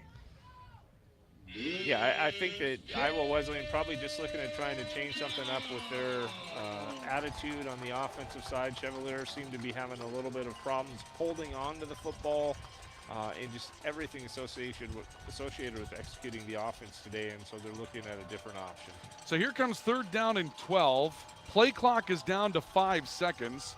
Wesleyan doesn't know what they're going to do, and they're going to call for timeout. So Wesleyan has gone from looking somewhat composed at the beginning of the game to looking somewhat dysfunctional as the game has gone on, and we'll talk more about that when we continue. But first, a timeout for Mobility Plus Rehabilitation here at Locken Stadium and Shelley Lake Field in Valley City, where the Vikings continue to lead by a score of 16-0 over Iowa Wesleyan. We're back with more in a moment. This is Viking football on the Voice of the Valley, KOVC. This is Viking football on KOVC, the voice of the Valley. Grotberg Electric believes in quality first, taking pride in their work, and standing behind every project they do. They bring together the power, technology, and experience to keep your business online. The success of Grotberg Electric depends on 3 major ideals: the quality of their products, the commitment to their customers, and most of all, their customer service. Call Grotberg Electric today at 845-3010 or visit them online at grotbergelectric.com.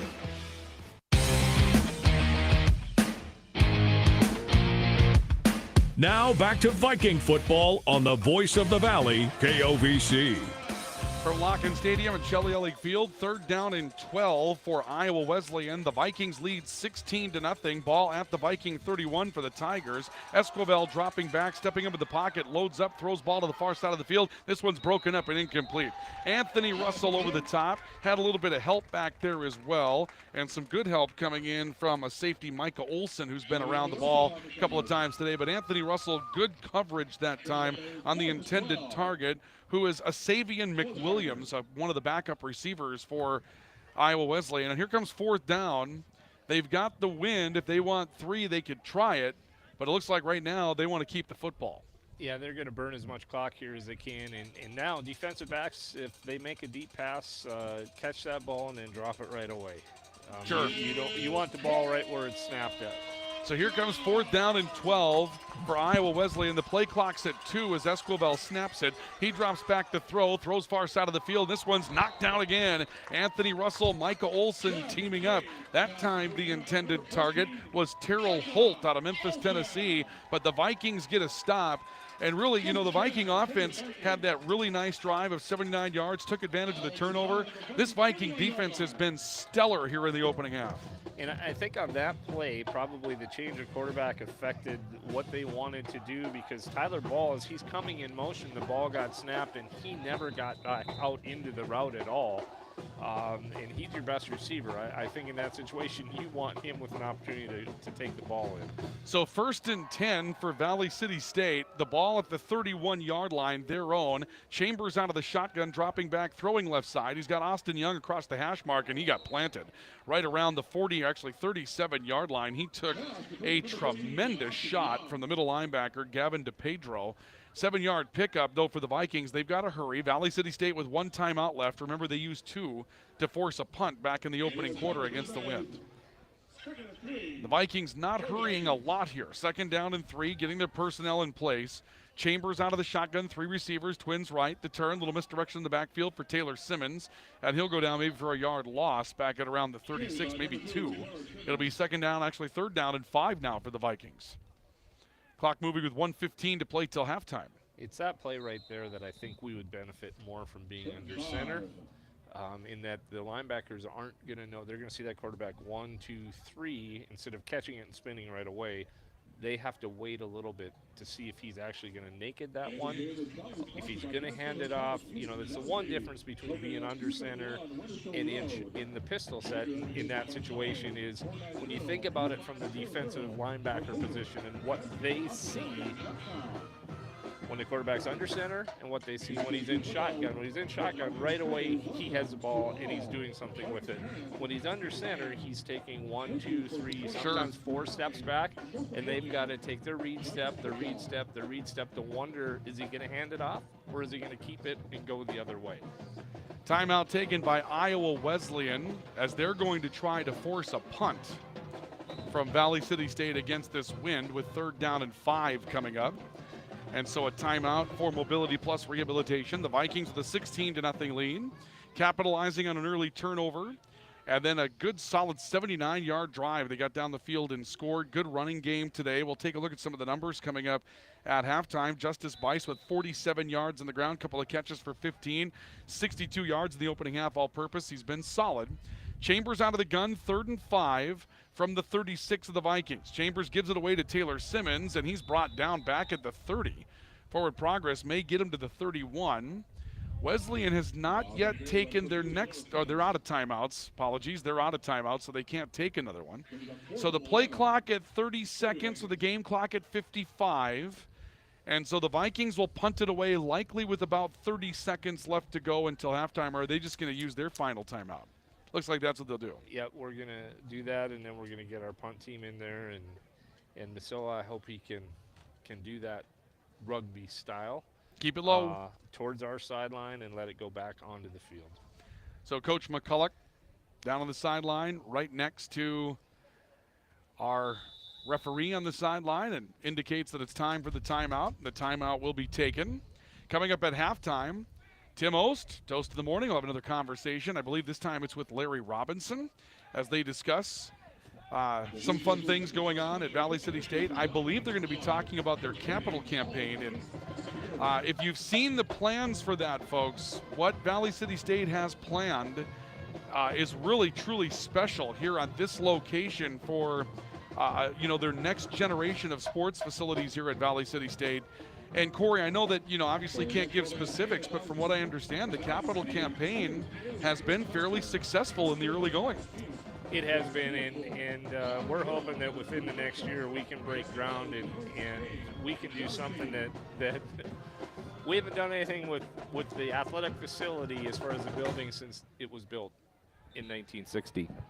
And so, we need to do the next things. We're recruiting athletes that sometimes come from facilities that are nicer than what they have when they get here. We take great care of them, but we need to get to the next level, and it's going to happen. It's just going to be a matter of when that takes place. Boy, if you're breaking ground in a year, though, that would be a lot of excitement on campus. I think the Vikings, or the Valley City State, rather, if I remember reading correctly, posted their 4th largest freshman class in history. So there's a lot of good things happening here. Masilla Siwa on to punt. There's jumping, but Iowa Wesleyan gets back on side, and Siwa's kick off the side of his foot takes a pro-Viking roll into Tiger territory down to the 41, and it's not exactly the style of kick you were looking for from Siwa, but not going to do a whole lot better than that with a little hop that came up at the end against this win today. The concept I really like. The execution he can improve upon, and again, he's not used to probably being out kicking in this type of weather, and it's difficult, and to kick that low line drive rugby style it's not the easiest thing in the world. So we'll see backup quarterback Gavin Esquivel, who's played in a handful of games. Iowa Wesleyan, I think the best terminology for them at quarterback would be unsettled. They played 3 different quarterbacks this year, and again, frequently. I mean, they've gone back and forth. Esquivel out of the shotgun from the 41-yard line, loads up, throws far side of the field. This one is caught. What a hit on the far side of the 37-yard line. The pass is caught for Iowa Wesleyan by Jaden Harris, and Harris pops up after a tremendous shot, and Wesleyan will snap the ball at the 36 as time ran out. A throw down to the far side of the field that'll be incomplete, and that'll be the end of the opening half. And there was some disagreement as to whether or not they actually got the snap off on time anyway. But at the end of the day, one final throw downfield with an Iowa Wesleyan team. Hey college students, are you looking for a part-time job that works around your schedule, pays well, and gives you free money for college every year? McDonald's offers all of it.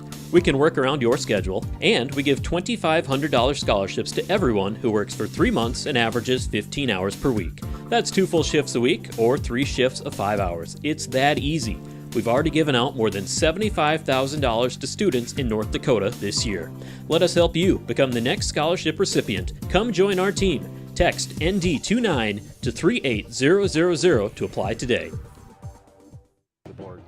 So a good first half of football today for Valley City State, and the Vikings have the lead by a score of 16-0 as we move to halftime here at Shelley Field and Locken Stadium. And we're glad you joined us for it here today on Viking football here on the Voice of the Valley, KOVC. We'll take a pause and go to our halftime report. We'll come back with our first half statistics and a scoring summary, so do stay with us for that coming up here in moments. This is Viking football on the Voice of the Valley, KOVC. This is Viking football on KOVC, the voice of the Valley. Ivy Real Estate Group, your locally owned real estate brokerage, is cheering for the home team. Listen to KOVC for the Ivy Real Estate Group Player of the Game following every Valley City Highliner and VCSU Vikings game. Why choose professional eye care centers? 3 great reasons are Dr. Funk, Dr. Freilich, and Dr. Jangula. 3 of the most educated professional optometrists you'll ever meet. Next is their great selection. Have they got frames? Over 1,000 pair for you to try. So many on hand you'll want a pair for every outfit. And yes, all of their frames and lenses are backed up by warranty. Visit ProEyeCareCenters.com and make an appointment today in Valley City, Jamestown, or Carrington. Professional eye care centers, clearly the best. Don't leave your wiring to chance. Plug into your #1 electrical source, Highline Electric. They're the experts in residential, commercial, and industrial electrical work. No cutting corners at Highline Electric. Call 845-0731. They'll give you a free estimate before any work is done. Family owned since 1986 with Chad and Tracy Zahn. And I promise, The price won't shock you. Highline Electric in Valley City. Call 845-0731. Building a reputation of integrity and quality. No matter where you live, you should have access to high-quality health care. Jamestown Regional Medical Center's orthopedic and sports medicine team offers care for hips, shoulders, knees, and toes. When an injury occurs, teams need care quickly. That's why the JRMC orthopedic team promises same-day and next-day appointments. Schedule direct at jrmcnd.com or call 952-4878. Jamestown Regional Medical Center will never stop building for you. Now back to Viking football on the Voice of the Valley, KOVC. Our halftime report this afternoon at Shelley Field and Locken Stadium is brought to you by Rambo. We're in the business of making you look good. Ryan Cunningham and Corey Anderson with you today from Locken Stadium and Shelley Field. A good start today for Valley City State. The Vikings get a 79-yard touchdown drive. They capitalized on an early turnover by Iowa Wesleyan, tack on a safety on a punt game for Iowa Wesleyan that has been just broken today. And then things kind of settled into a slugfight towards the end of the half. But the Vikings lead by a score of 16-0 on our LaRue Lockout Financial scoreboard this afternoon. And the Vikings looking to try to reverse a losing skid, grab a win for the first time in a while here at Shelley Field. They did defeat Presentation, but they haven't won here since last year. And so the Vikings are trying to pick up their first win at Shelley Field this afternoon. Let's take you through how the first half transpired here today. And the Vikings got going early after a turnover, an interception that was thrown in the first play of the game by Iowa Wesleyan, where Zach Chevalier tried to throw a screen pass. The ball was batted up in the air by his intended target, then batted a few more times by both offensive and defensive personnel until finally Georgia Magnejo came down with the football, and the Vikings took over at the 24-yard line, and they got down the field in a hurry. Justice Bice gets in on a stretch play from 11 yards out, and the Vikings took a 7-0 lead at 13-19 of the opening quarter. The Vikings get a stop against the Iowa Wesleyan offense, a high-powered offense that was moving into the wind in that opening quarter and didn't have an opportunity to really stretch its legs in the throwing game.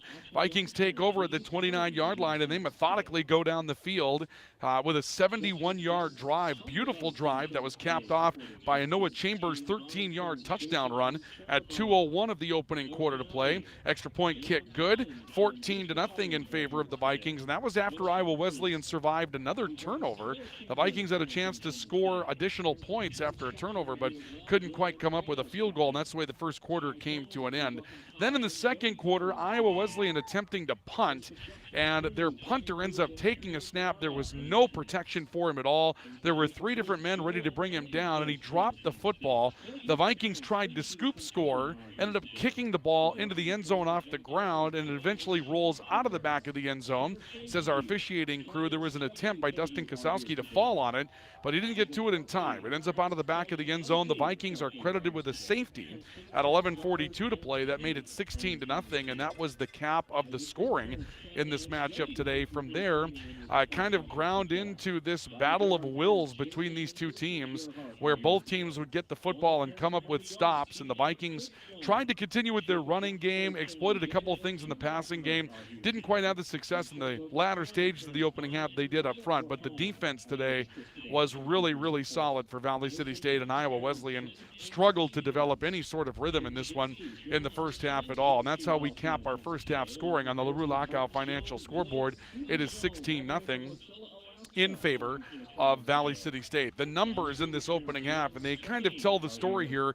Iowa Wesleyan was limited to negative 26 yards rushing in the opening half, threw it for 45, and so coming out of this, the total yardage for Iowa Wesleyan will be 19 yards of total offense in the first half. The Vikings with 100 yards of total offense, which isn't a big number either, 60 on the ground, 40 through the air, but the Vikings hold Iowa Wesleyan to just 19 yards total offense in the first half this afternoon, which is just big. As far as the individual numbers are concerned, Justice Bice today, 8 carries for 47 yards and a score, 2 catches for 15 yards. He's at 62 yards all-purpose today and is the leader. Noah Chambers, 32 yards on 8 carries today, and he's thrown the ball for 40 yards, so give him 72 all-purpose yards in the opening half. 5 of 7 for 40 yards, then 32 on 8 carries today for Noah Chambers. He has another touchdown for the Vikings this afternoon as well. For Iowa Wesleyan, it was A.J. Moses, 7 carries for 22 yards, but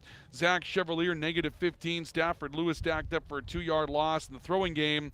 It was just not a great game today. Chevalier, 5 of 6, which looks good, but 15 yards is what he has out of it, along with a pick for the starting quarterback for Iowa Wesleyan.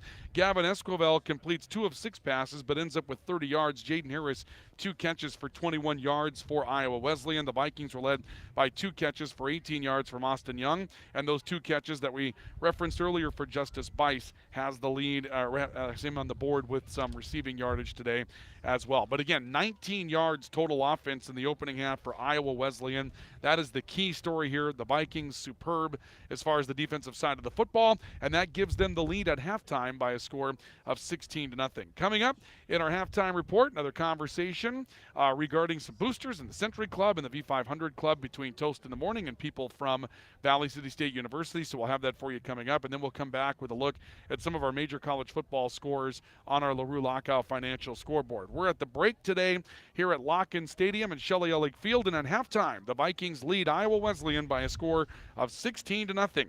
This is Viking football on the Voice of the Valley, KOVC.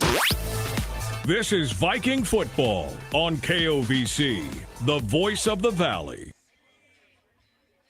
Rambo, a proud sponsor and fan of Viking Athletics, has been serving North Dakota, South Dakota, and Minnesota with quality logoed apparel and promotional products since 1979. With online store options built to meet the needs of your company, organization, or team, Rambo will ensure that the process of ordering is easy and accurate, and that your items are received on time. When you are ready to put your logo to work, give Matt a call at 701-680-9585. Rambo, we're in the business of making you look good. This is Amy Heim, nurse practitioner with Sanford Health. Well child checks are important visits for children of every age. Yearly well child checks are recommended for children 3 and older, and more frequently for those younger than 3. It is at these visits that growth, development, and preventative care are addressed in an effort to keep children as healthy as possible. Recommended immunizations are also discussed and provided at these visits. Call 742-3267 to schedule at your local Sanford Health Clinic in Ellendale, Foreman, Gwinner, Lemoore, Lisbon, or Oaks.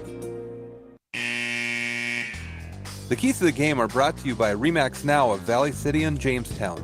Just as the keys to today's game offer growth, success, and opportunity for the future, so do the keys to your new property. Whether you're looking for the keys to your starter home, the keys to home where you raise your family, the keys to your business, or the keys to your lake home or retirement property, for every step of the way, RE/MAX Now of Valley City and Jamestown are here for you. Check out our website, findrealtynow.com, for pictures and virtual tours. Central Avenue Health Mart Pharmacy, your community Health Mart Pharmacy, is a supporter of many Valley City events and organizations. During the month of October, they'll donate $1 for every yard of fabric sold to the St. Catherine's School fundraiser. Also during the month of October, take 10% off all candles. 10% off all candles. For all your healthcare needs and prescriptions, see your trusted healthcare resource. Central Avenue Health Mart Pharmacy, downtown Valley City. Health Mart, caring for you and about you. Toast in the Morning with the VCSU V500 halftime interview. And today we're talking with Erin Heidi, Director of Enrollment Services. Erin, nice to have you along. Hi, thanks for having me. How many years at VCSU? This is my 5th school year, my first year in the director role. How's that going? It's fabulous. All right. Recruitment, that's the biggie. Absolutely. Yeah. And tell us a little bit about what you have to do to get those kids to go to Valley City State University. We hit a lot of college fairs. We do a North Dakota circuit, a South Dakota circuit, and a Minnesota circuit.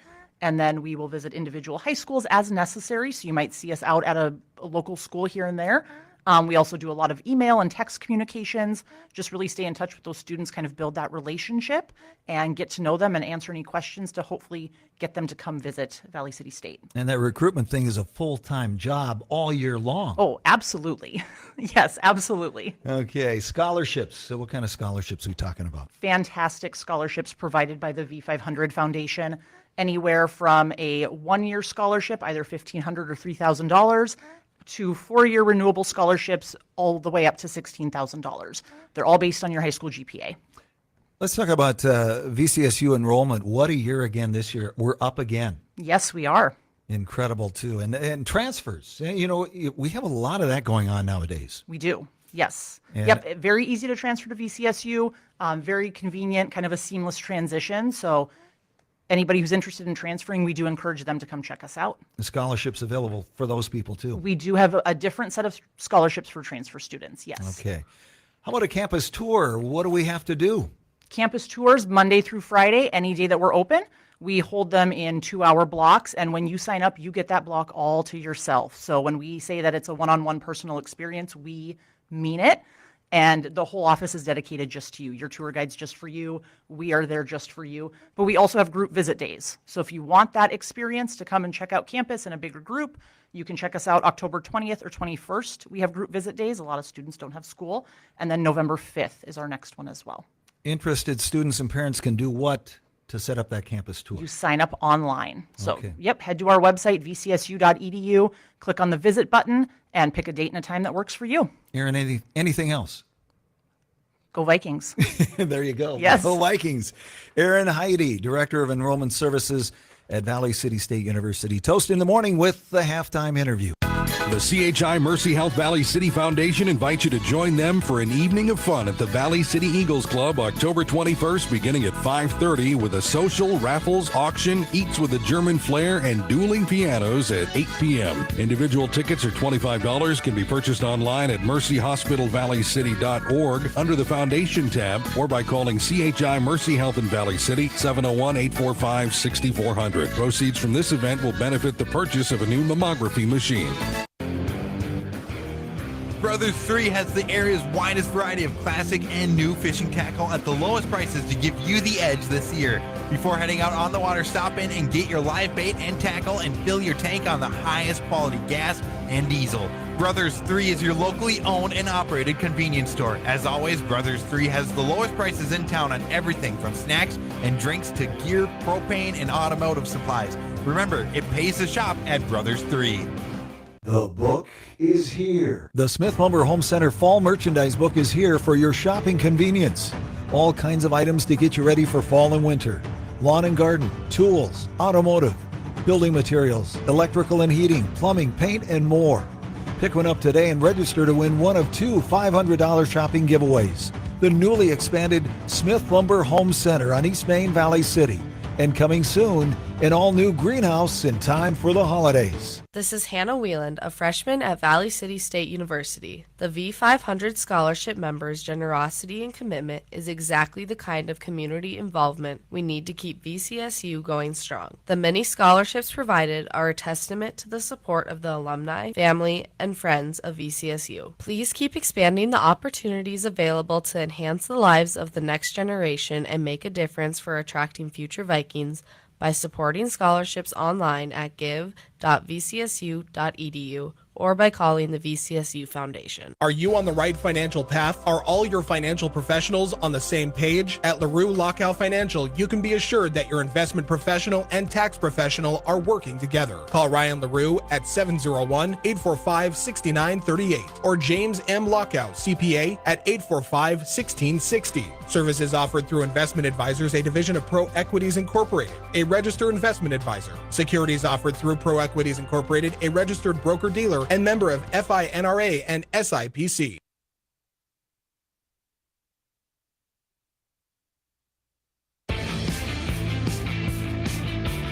Now back to Viking football on the voice of the Valley, KOVC.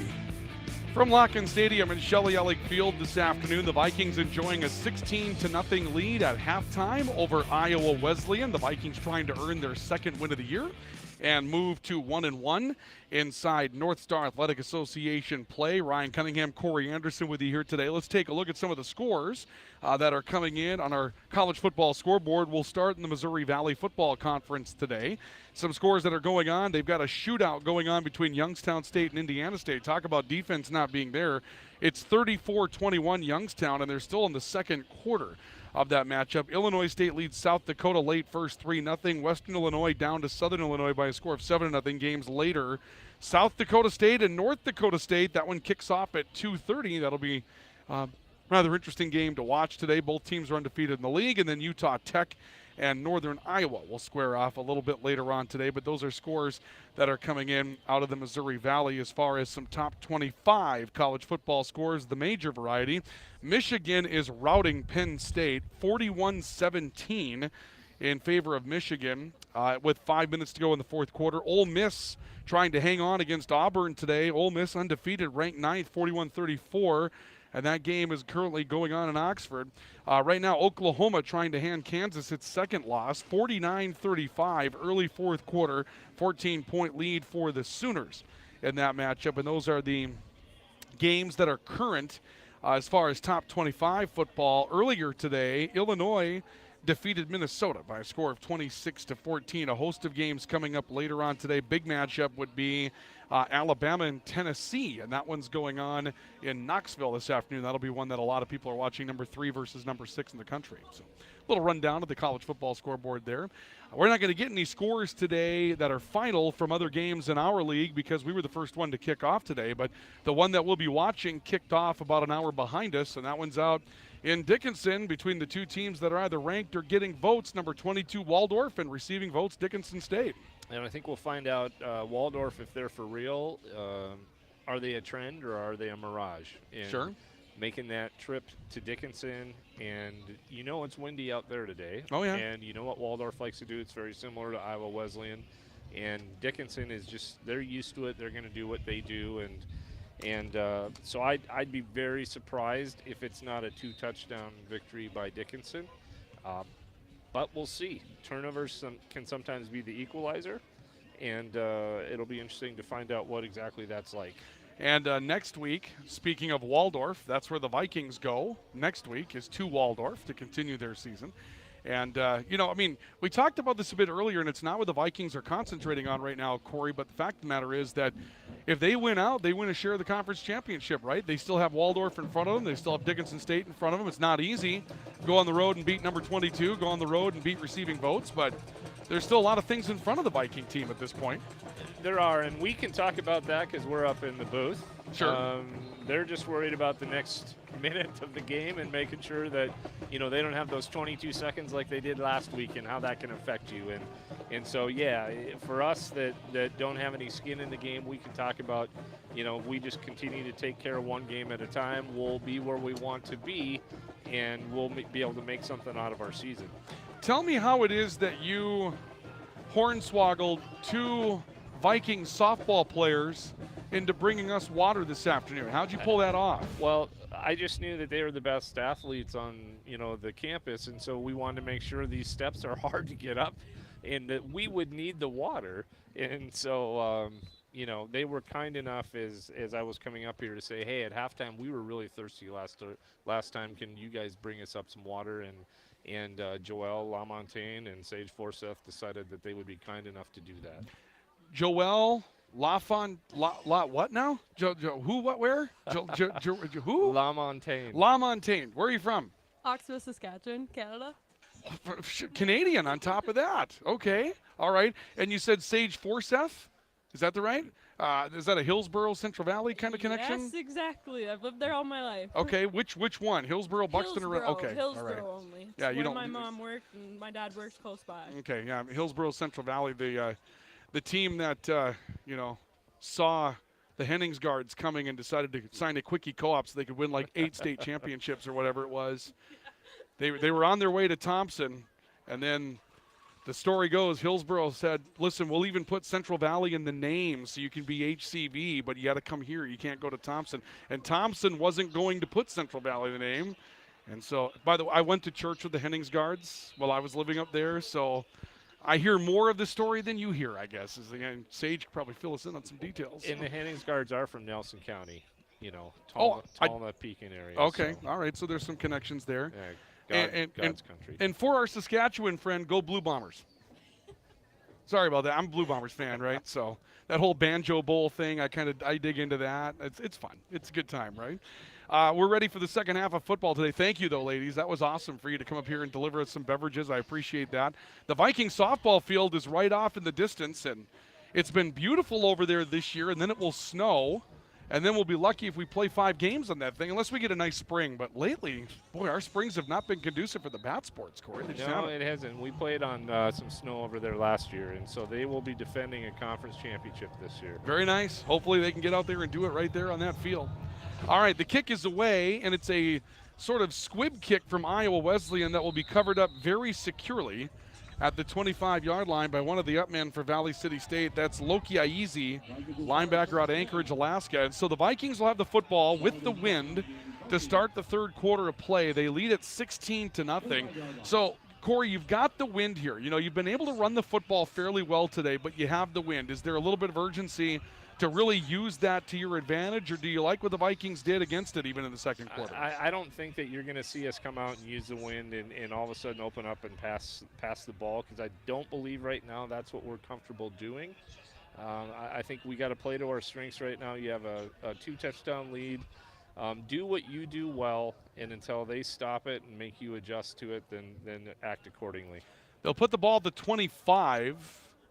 Is where it will be. Maybe it was touched at some point back there. I'm not sure exactly what happened there. I don't know if there was a penalty or not. But nonetheless, the Vikings led the football at the 25-yard line. First down and 10. Noah Chambers, a shotgun snap. Justice Bice right side, shedding through a tackle as he got off tackle and is out to the 31-yard line. Justice Bice trying to pick up where he left off. Solid gain of around 6 for the Vikings, and it will be 2nd down and 4 for Valley City State as the stop is made by Malik Holbert for Iowa Wesleyan. I'm assuming in the locker room at halftime, you talk about adjustments, and it's the chess and checkers game that's going on, but we're talking, we impose our will on them right now. We think they probably will just lay down.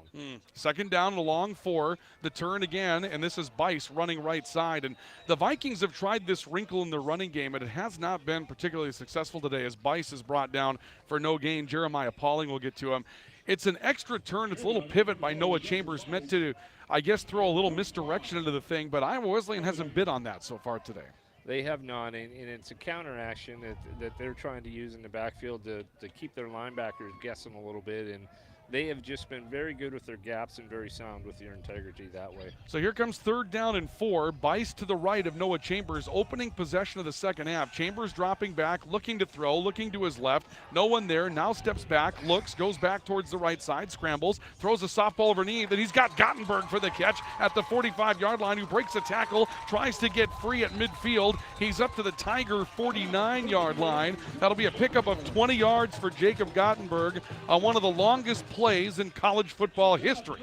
And it's 1st and 10 for Valley City State. That thing took more seconds than they get to run the next play. It did, and good job by Noah buying some time, and the receivers continuing to find the open space on the field, and Gottenberg just all the way across the field was able to sit down and pick up the first down. 20-yard catch for the tight end, Jacob Gottenberg. 1st and 10 Vikings at the 49. Now it's Fall in the game at the tight end spot. They'll give to Simmons. He makes a couple of men miss and goes right up the middle of the field. He's across the 45, the 40, down to the 35, and bangs his way to around that 35-yard line. Give him 14 yards straight ahead running for Taylor Simmons. Found something like the middle of the field and found it for a first down. It's a Dairy Queen first down for the Vikings. One of the things that has been uncharacteristic this year is we've normally been explosive in the past with our plays, and I think outside of the Concordia game where we had the one long pass play that we scored a touchdown on, we've really been pedestrian with the yardage that we have accumulated offensively. Very, 20 yards, 25 at the most, and so hopefully we can break something out on that side. 1st and 10 from the 35 for the Vikings. Chambers stepping up. Now he's going to run with the football. He's got some room. He's outside the hash marks, the 35, the 30, the 25 and 20, and he's down to the 19-yard line before he's finally wrestled down by Jaheim Hampton out of Wingham, Georgia. But a nice run for Noah Chambers. He took what was in front of him. He's got 16 yards, and the Vikings have another Dairy Queen first down, this time in the red zone. And I'm not sure if this was something that was in the game plan or something that the coaches talked about at halftime from Valley City, but they've used Bice out of the backfield twice, knowing that it's going to be a lot of man-to-man coverage, and think they have a mismatch. In that time, they did cover him well, but Noah was able to find some open space to the left. Chambers will move Bice to his left on 1st and 10. Shotgun snap. This time is designed for Chambers, looking for some blocking on the edge, and a flag comes in. And we haven't had many penalties so far today, but a flag comes in on this one, and this can be a holding penalty against Valley City State that will set them back as they were trying to get down and set an extra block downfield. And now offensively we reset ourselves. Okay, it's 1st and 20. Are we in 4-down territory? That'll determine what we do on our next few plays. Now, can we get back to 6 or 7 or 8 yards on this so it's a manageable down and distance after that? If you break this down into just 5-yard plays, let's try and execute those things. And it's hard to know if you're in 4-down territory, because if it's 4th and 10, you might be kicking a field goal, right? If it's 4th and 3, you might go for it or something along those lines. But you prepare for all the possibilities. 4 receivers, 3 by 1, 3 to the right for Noah Chambers. He has Taylor Simmons in the backfield out of the pistol. Play action to Chambers, a roll to the right side. Chambers looking, throwing it underneath, pass incomplete. He's wrestled down as Chambers back at around the 39, but he got rid of it towards Justin Cruz, who was the intended receiver, but that was Chambers just unloading and not taking a negative play. It'll be 2nd and 20 for Valley City State. And I really like the concept there, and we used the play action with it. Noah did a good job with his play fake, and I think the tight end, I'm not sure if he was responsible for maybe holding on to a chip block there a little bit longer. That would have given Noah more time.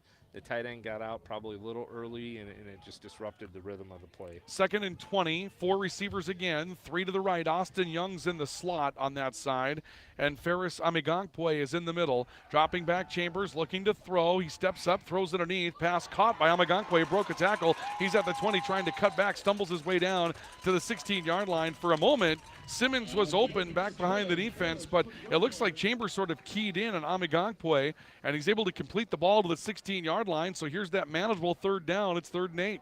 And again on that one, Simmons on a linebacker. I think that really looks like something they're trying to take advantage of offensively, using their running backs to do that.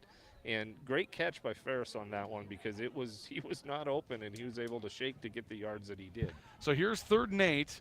If it is 4-down territory, the Vikings are currently at the 16 of Iowa Wesleyan trying to score. On the opening drive of the second half, they lead at 16-0, does Valley City State. Chambers over the middle, and this pass incomplete, and here comes several flags.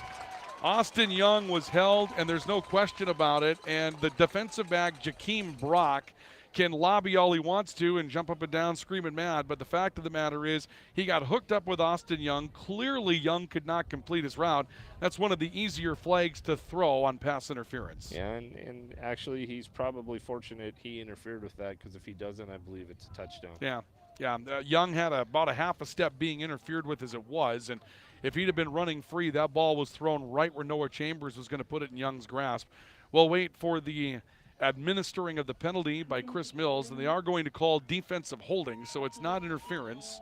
It'll be a defensive holding penalty. At the college level, that is an automatic first down, so it'll be first down and goal for the Vikings on another Dairy Queen first down. From the 8, can the Vikings punch it in and find pay dirt on their opening possession of the second half and try to take that big 3-score lead? The extra point might put it a little further out. Chambers out of the shotgun. He'll move 2 tight ends simultaneously to the right to overload, and it's a toss on the right side for Bice, who gets hit in the backfield and is able to struggle forward to around the 7-yard line for perhaps a gain of 1. The tackle made by Gabe Baker, a backup linebacker out of California. Second and goal for the Vikings. That's a play that you're going to look at and go, geez, that didn't work very well. But don't forget about that one, because we missed one block on that play, and if we make that block on that linebacker, that play goes for a touchdown. And there's beef in those 2 tight ends because they got the big guys out there, Will Fall and Trent Finney, were the tight ends on that play for the Vikings. Now Gottenberg back in as the wide receiver to the near side of the field. Chambers takes the snap. Bice trying to tiptoe up the middle. Gets corralled as he attacked the middle, maybe the 5 for a gain of a couple of yards there. A host of Tigers kind of got in there low and blew that up right away upon the point of attack. Stop made for the Tigers by Demetrius Boyd. And so here's third down and goal from the 5 for the Vikings. Clock down to 9:54 to play in the third. You really feel like this will be a huge momentum boost if the Vikings can get in the house. Absolutely, and I've been proud of them on this drive so far because I think they've went to things they probably have not done very well in the past as far as with the passing game, or that they need to get polished on, and they've executed well on this drive. So here's third and goal from the 5. Chambers wants to throw. Rolling right side, he's hampered, but rolls away from the pressure, throws back at the end zone. Pass is bobbled by Ferris Amigankwe. He had it in the back of the end zone in his hands, and he just couldn't reel it in. He was able to gain a step out there in his defensive back, Jarius Evans, but a tough break for the Vikings. You secure it. You got 6 as it is. You're going to try 3 on fourth and goal from the 5. And football can be such a cruel game. That was executed. The play design was great. We had 2 receivers open, but you need to have the requisite pass protection to go with it, and we didn't on that one. If he hits Taylor Simmons out of the break, he scores on that. Then he's got Ferris open. He doesn't pull it in. Just lots of things that have to be executed. Field goal attempt for Rodrigo Castaneda. The kick is on its way. That one looks like money, and it is. And Rodrigo Castaneda will tack on 3 for the Vikings on the opening drive of the second half. And the Vikings will take their lead to 19-0 as we have a timeout for Mobility Plus Rehabilitation here at Lock-In Stadium in Valley City. And we'll take that timeout with you. This is Viking football on the Voice of the Valley, KOVC. We're back with more Viking football, I think, in just a couple of moments. Let's try it here. This is Viking football on KOVC, the voice of the Valley. The CHI Mercy Health Valley City Foundation invites you to join them for an evening of fun at the Valley City Eagles Club October 21st beginning at 5:30 with a social, raffles, auction, eats with a German flair, and dueling pianos at 8 p.m. Individual tickets are $25, can be purchased online at mercyhospitalvalleycity.org under the Foundation tab or by calling CHI Mercy Health in Valley City 701-845-6400. Proceeds from this event will benefit the purchase of a new mammography machine.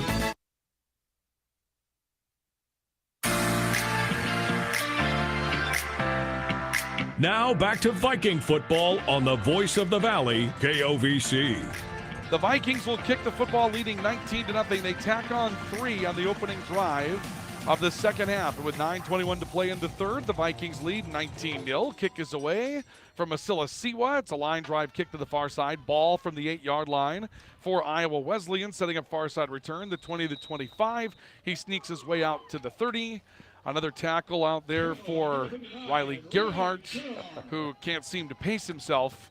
And the Vikings will get back defensively, and we'll see if a defense that held Iowa Wesleyan to 19 first half yards can get right back on what they were doing back in the first half.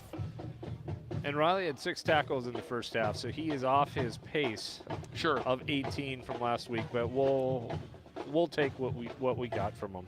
Yeah, it's tough. He's only on pace for 12 tackles this week and not 18. 3 receivers, a pair stacked to the right. They'll give to Moses on first down, trying to stretch the game to the left side. And Moses is corralled for a short gain of a couple of yards. Host of men out there to come up with a stop. But one of the guys that we've said the name of a lot today, Georgia Magnejo, he has been so good on that defensive line today for the Vikings. 2nd and 8 coming up for Wesleyan. Field goal makes it 19-0 in favor of Valley City State. Now the first possession of the second half for Iowa Wesleyan. It looks like they're going to go with that backup quarterback situation again. So a throw to the far side of the field for Moses. He's wrapped up and brought down. Short gain to the 35 as Moses comes up with a catch. Jahidi West, a good game today. He comes up with the tackle. Quarterback continues to be Gavin Esquivel, a sophomore from League City, Texas. So here's 3rd and 5. They don't go back to the starters, so maybe this is Esquivel's game to finish up today. I think they probably liked what they saw from him when he came back in relief, when he came out in relief in the first half, and I think they just want to ride it and see what he does here. Here's a huge play for the Viking defense. Can they get the ball back quickly? 3rd down and 5 from the 35. Wesleyan dropping back. Esquivel looking for someone to throw to. Can't find what he wants. Now going to try to stretch his legs a little bit. Dives forward. Laid out along the sideline and may pick up the first down, and he will, to the 41-yard line. It'll be a gain of 6 for Gavin Esquivel before he's rubbed out of bounds. And so Iowa Wesleyan uses the quarterback's feet to get a fresh set. I think he had a couple opportunities in the first half to do that, and he didn't take advantage in that time. That time he got to the outside, and Colton Taylor just missed his opportunity to keep it from being a 4th down. Esquivel taking a snap. There's jumping up front. Free play here, and a long throw down the field that will be incomplete. Anthony Russell with another breakup intended for Tyler Ball, but the Vikings jumped up front, and then the snap came out. And I think this one's going to go against Valley City State for encroachment. There's also a Viking down on the far side of the field. They will call encroachment against Valley City State, I believe. They had stepped off the yardage. They were just waiting for the ball. And meanwhile, it is Anthony Russell that's going to be tended to on the far side of the field for the Vikings. Opportunity here for us to shout out to our athletic training staff, too. Anna and her crew, Danica, we are so fortunate to have the staff that we have in athletic training. Our athletes would tell you, wow, they just do a great job. And it's that unnoticed, unsung group that, man, they give up their time extra before, after therapies. They're amazing. They do a great job. 1st down and 5. More on that in a bit. Russell looks like he's going to be okay. But 1st and 5 after the mark-off. Esquivel dropping back to throw. Looks near side. Throws it underneath. Passing complete. He short-armed that. Intended for a Savion McWilliams. And so 2nd down and 5 coming up here for the Vikings. You know, training has become such a thing because there's a lot of people that are trying to turn that into careers. I mean, you can have a very good career in athletic training, different things with physical therapy. A lot of things can start from being a trainer here at Valley City State. Absolutely, and I look at Mike Callahan, who's here today with Pete Hughes, an ex-Viking from way back when in the 80s, and Mike Callahan, I think, has done wonders at the high school with the Highliners and the training program there, and so we couldn't do what we do on the field without them. Esquivel out of the shotgun, 2nd down and 5. Moses, stretch play near side, hit from behind, flag comes in. Kosowski nearly had that tackle, and Moses able to run out of a jersey grasp, and then we see Georgia Magnejo bringing him down. But a flag is down back where the play was stretching, and Iowa Wesleyan looks like they might be guilty of a holding penalty of their own, as Chris Mills will give us the call, and it will be holding against Iowa Wesleyan. So the flag is at the 45. The line of scrimmage was the 46. This is going to be an 11-yard penalty, and that's going to bring up 2nd down and 16 for Iowa Wesleyan back at their own 35 with half the 3rd quarter gone already. The Vikings leading 19-0. Wesleyan's been in some shootouts. They scored 42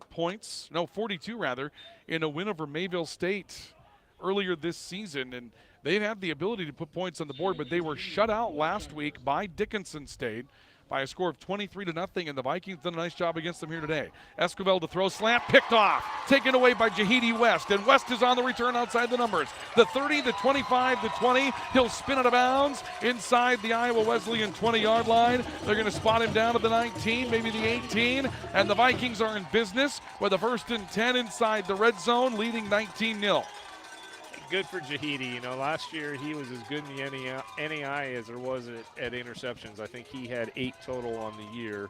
And I'm not sure where he is with interceptions this year, but it hasn't been like it was last year for him. That was an athletic play, too. He defended the hook, which was his job in that situation, and then he had to go up and snare that out of the air with his hands. That was a great play by Jahidi West. Yeah, and Coach Horner, I see today, has used him actually facing up on receivers on the outside, just playing an under coverage because he's so athletic. Chambers will give to Taylor Simmons, who broke a tackle and starts up, now busts outside. Goodbye, Taylor Simmons, but a flag is down as Timmons got outside the numbers at around the 8-yard line. And the immediate indication is that this will be against Valley City State. And so the moment passes as Taylor Simmons went to the end zone to maybe put an early dagger in, but a flag comes out down at around the 8 as it is. If it's a holding penalty or something like that against the Vikings, it'll probably be replay first down on 1st and 10. Well, it's going to be interesting to see where the penalty is administered from, because where the flag went down, we did not have anybody in that area. It's a block in the back penalty against the Vikings. And so they will spot the ball at the 17. So it'll be a penalty for +1 yards for Valley City State, and it will bring up 1st and 9. Now, it's not a touchdown, but there aren't many penalties in football that you gain a yard on. So I guess we'll take the yard. But you're right. That was kind of, I mean, there weren't a lot of people out there for the Vikings to get flagged in that situation. Joseph Salas did a really nice job on that one, and Taylor read his block very well as well. 1st down and 9. The give back to Simmons again, trying to exploit the middle, shuffle stepping his way towards around the 15 for a short gain of maybe 2. And 2nd down and 7 will be the call for the Vikings now as they try to get in the end zone on their second possession of the opening, or rather second half, and take a big lead as we move into the second half of this third quarter. And I'm going to apologize, too, if I think I've been pronouncing Mr. West's name wrong. It's Jahidi. Is it Jahidi? I've been doing it as well. So yeah, we are sorry again. We are getting great intel from our support staff. You know what? I'm just going to go with West, and I'll be safe for the rest of the game, right? Up the middle, Taylor Simmons cutting back, end zone, touchdown, Valley City State. Thank you, Jahidi West, for the pickoff to set us up in the red zone. Taylor Simmons goes into the end zone from 15 yards out. Simmons gets in after all, after the previous play was called back due to penalty.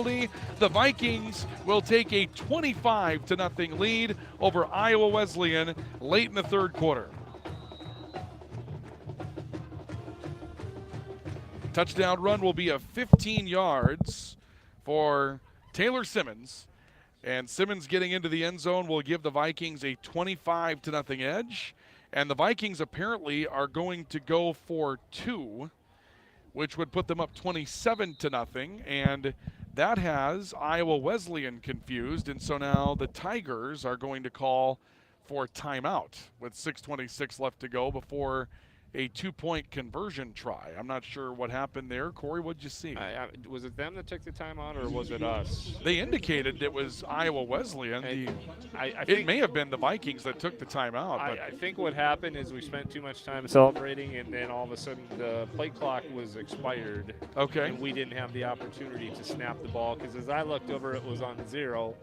And you could see the frustration in Mr. Bice's actions down there on the field. So I have a feeling it was maybe something to him. Maybe he's getting the handoff and throwing it.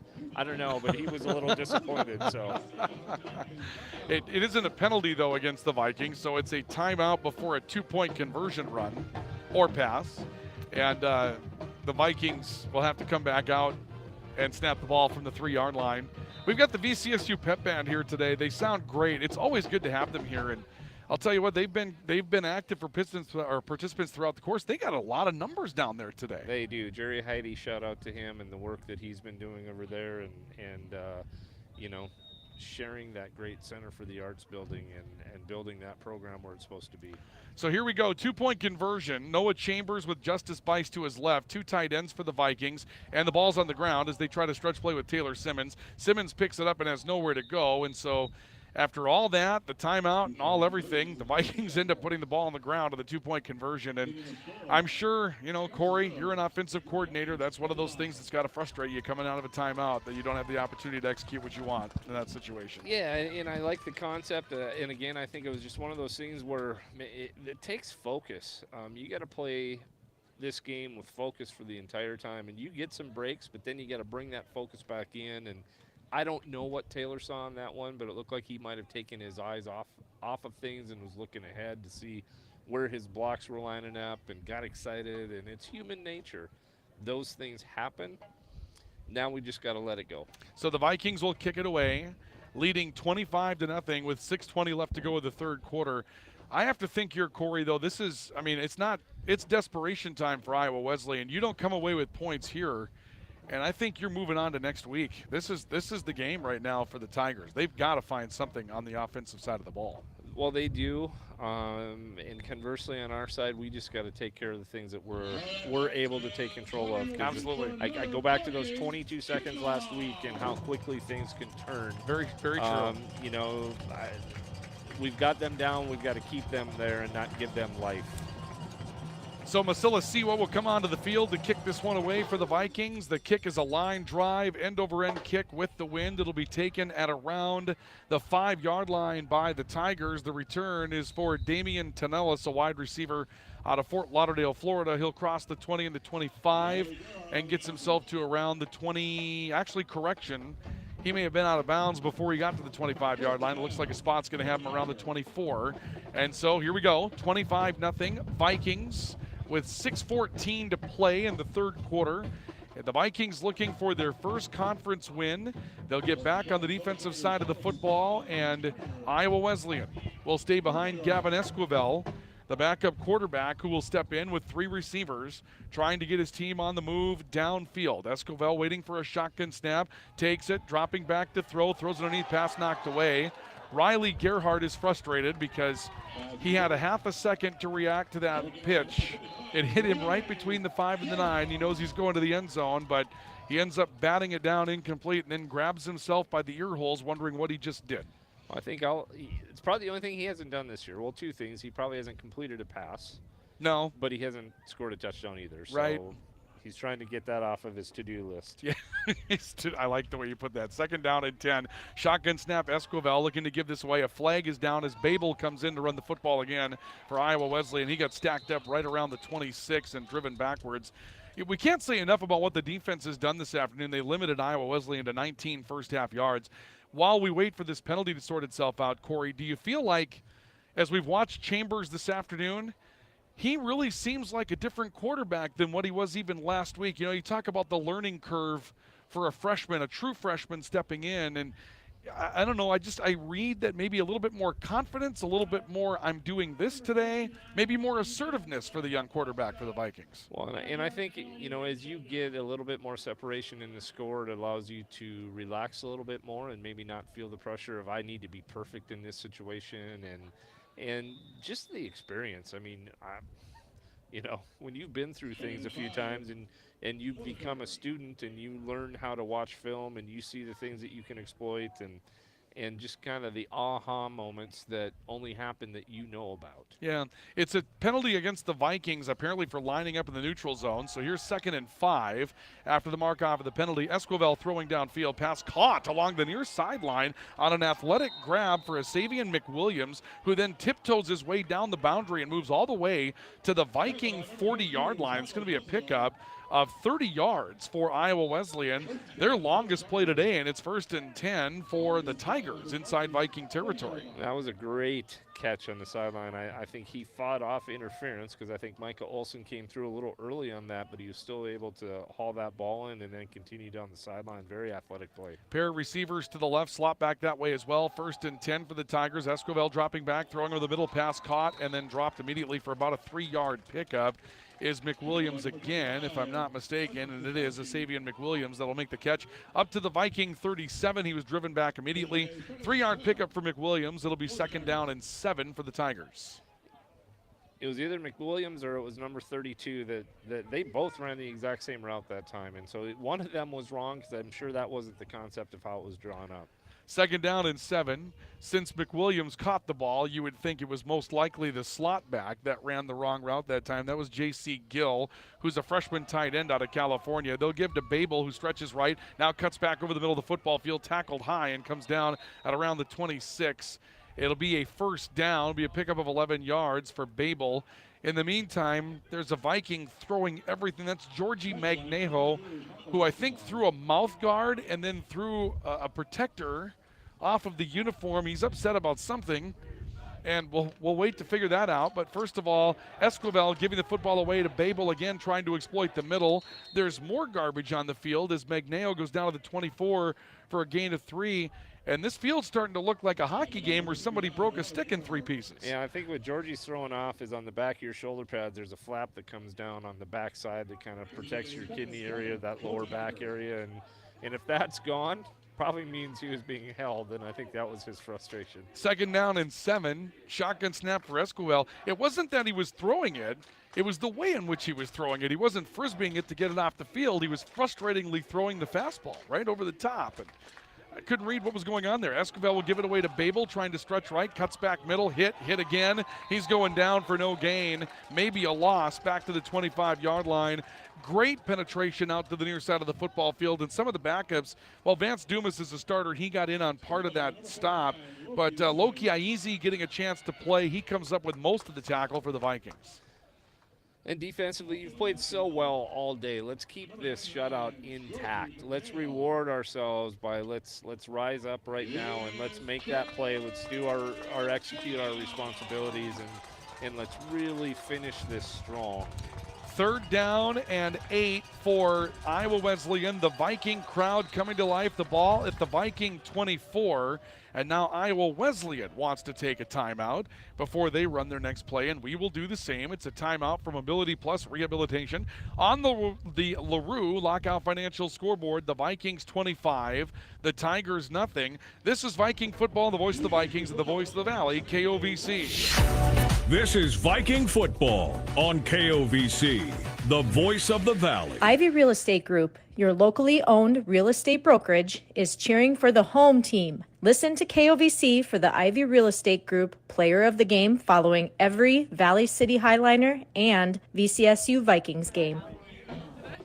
We welcome you back here to Shelley Ellick Field in Locken Stadium, and want to mention for you folks that every first down for the Vikings and the Highlanders is a Dairy Queen first down. And Dairy Queen, fall weather fans, your fall favorite is back. The Pumpkin Pie Blizzard Treat is back. And late sleepers, your moment's here. The Cinnamon Roll Center's Blizzard Treat is here. Both are available at Dairy Queen in Valley City. And just when I think they can improve on the blizzard, they find a way to improve on the blizzard. 3rd down and 7 or 8. Shotgun snap. Esquivel dropping back, looking to throw. Throws far side of the football field. Russell stepped in front of that ball, and it's incomplete. He ends up with what would have been an interception, but both players end up going out of bounds before Russell can complete the catch. So here comes 4th and 7, and I fully expect Iowa Wesleyan to go for it. I think if Coach McCulloch, who's in charge of the defensive backs, next year when he shows how coverage is played, he may look at that play and say, guys, this is how it's done. I thought Anthony did a great job with that one, getting underneath it and just making a great defensive play. It was a textbook type of play for a cornerback, and he ends up with a catch on top of it as well, but they end up going out of bounds. And so here's 4th down and 7. Iowa Wesleyan will go for it with 2:56 left to go in the 3rd quarter. Gavin Esquivel, a shotgun snap. He's pressured. He's in trouble. He looks left, now loads up, fires down to the near side of the football field, and this one's batted and incomplete. The Vikings had 2 men there to break that one up. Paco Baltazar comes up with a breakup. No chance to complete the play. There was pressure. There was good coverage. Another great execution of the Viking defense. Turnover on downs. The Vikings have the ball at the 24. One thing I want to say is Justice Bice, obviously offensive running back. That time at that timeout, he was out there delivering water to the defensive guys, imploring with them, shut out, guys, shut out. Absolutely. Help, let's, and it's great to see somebody on offense supporting their defensive teammates. So the Vikings have a chance to go put this one on ice. 1st and 10, Bice getting the football off left tackle. Expect a steady diet of Viking running plays now with the 25-0 lead. Bice will move ahead of the 25 to around the 27-yard line before he's brought down by Gabe Baker. And it's 2nd down and 7 coming up for Valley City State. 2:25 to go here in the 3rd quarter.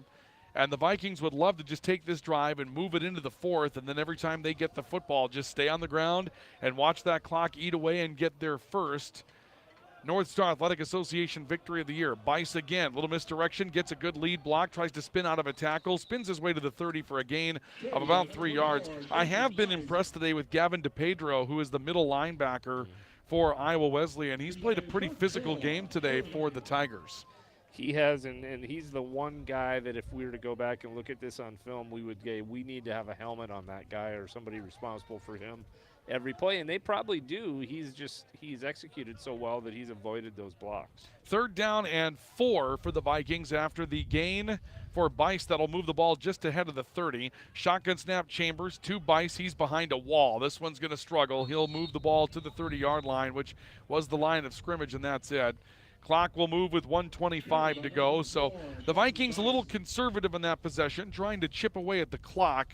They'll have to kick the football away to Iowa Wesleyan, who will get it back with about 45 seconds left to go in the fourth quarter, or rather third. The Vikings will punt with the wind here at the end of the third quarter. So the Vikings run their punt team out. We'll see what Masilasiwa can do with the wind. There's nobody back to return a punt for Wesleyan.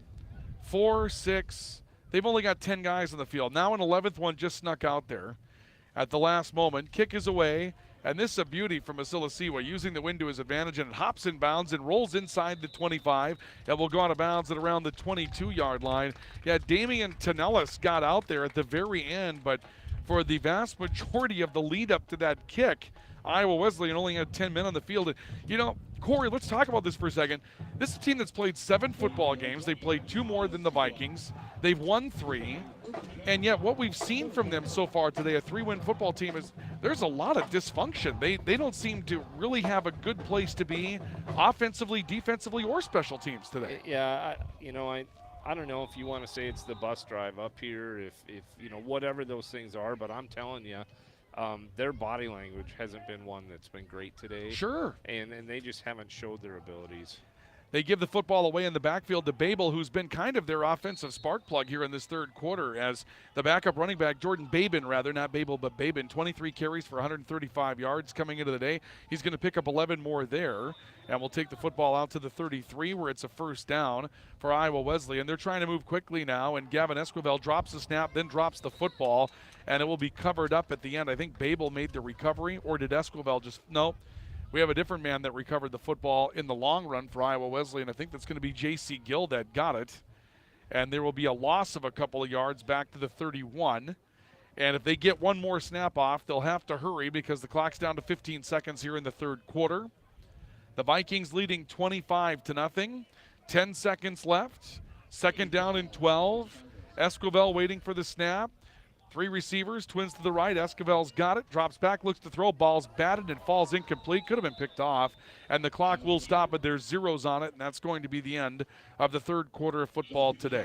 Valley City State with a big lead, 25-0, as we get ready to change over and head to quarter number 4 as the Vikings look for their first win in North Star Athletic Association play today. We have the fourth quarter for you coming up in just a moment after a Mobility Plus rehabilitation timeout from Locken Stadium and Shelley Ellick Field today. Vikings 25, Tigers nothing on the LaRue Lockout Financial scoreboard.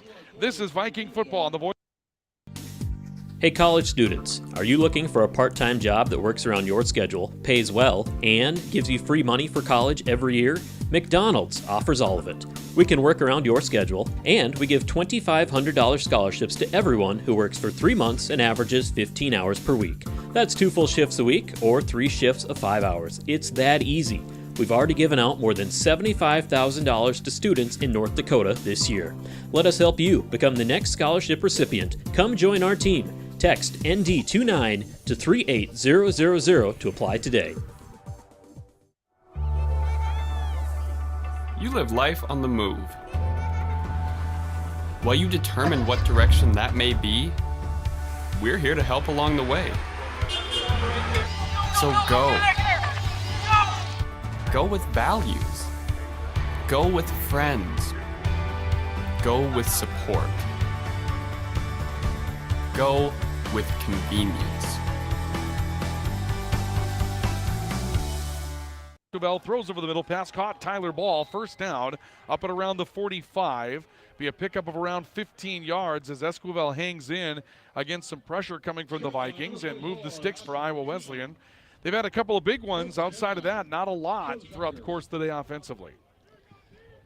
Nice job by Ball that time, and just found the void in the middle of the field, and actually a very nice pass, right spot on. 3 receivers. Esquivel going to throw a screen pass to the right side, and this one's caught in the right wing by Damian Tonellis, and Tonellis gets a block and moves forward to around the 43 of the Vikings. A late flag comes in from behind the play, and let's see if there's a hold out there on the flat that allowed Tonellis to get moving, and it looks like there's a hold somewhere. Yeah, they're going to get a holding penalty out on the edge, and that's going to go against Savion McWilliams, and so that gainer's going to come back. The numbers at this point, and I'm not sure they've been updated. We're following the live stats today. Gavin Esquivel with 81 yards on 6 of 16.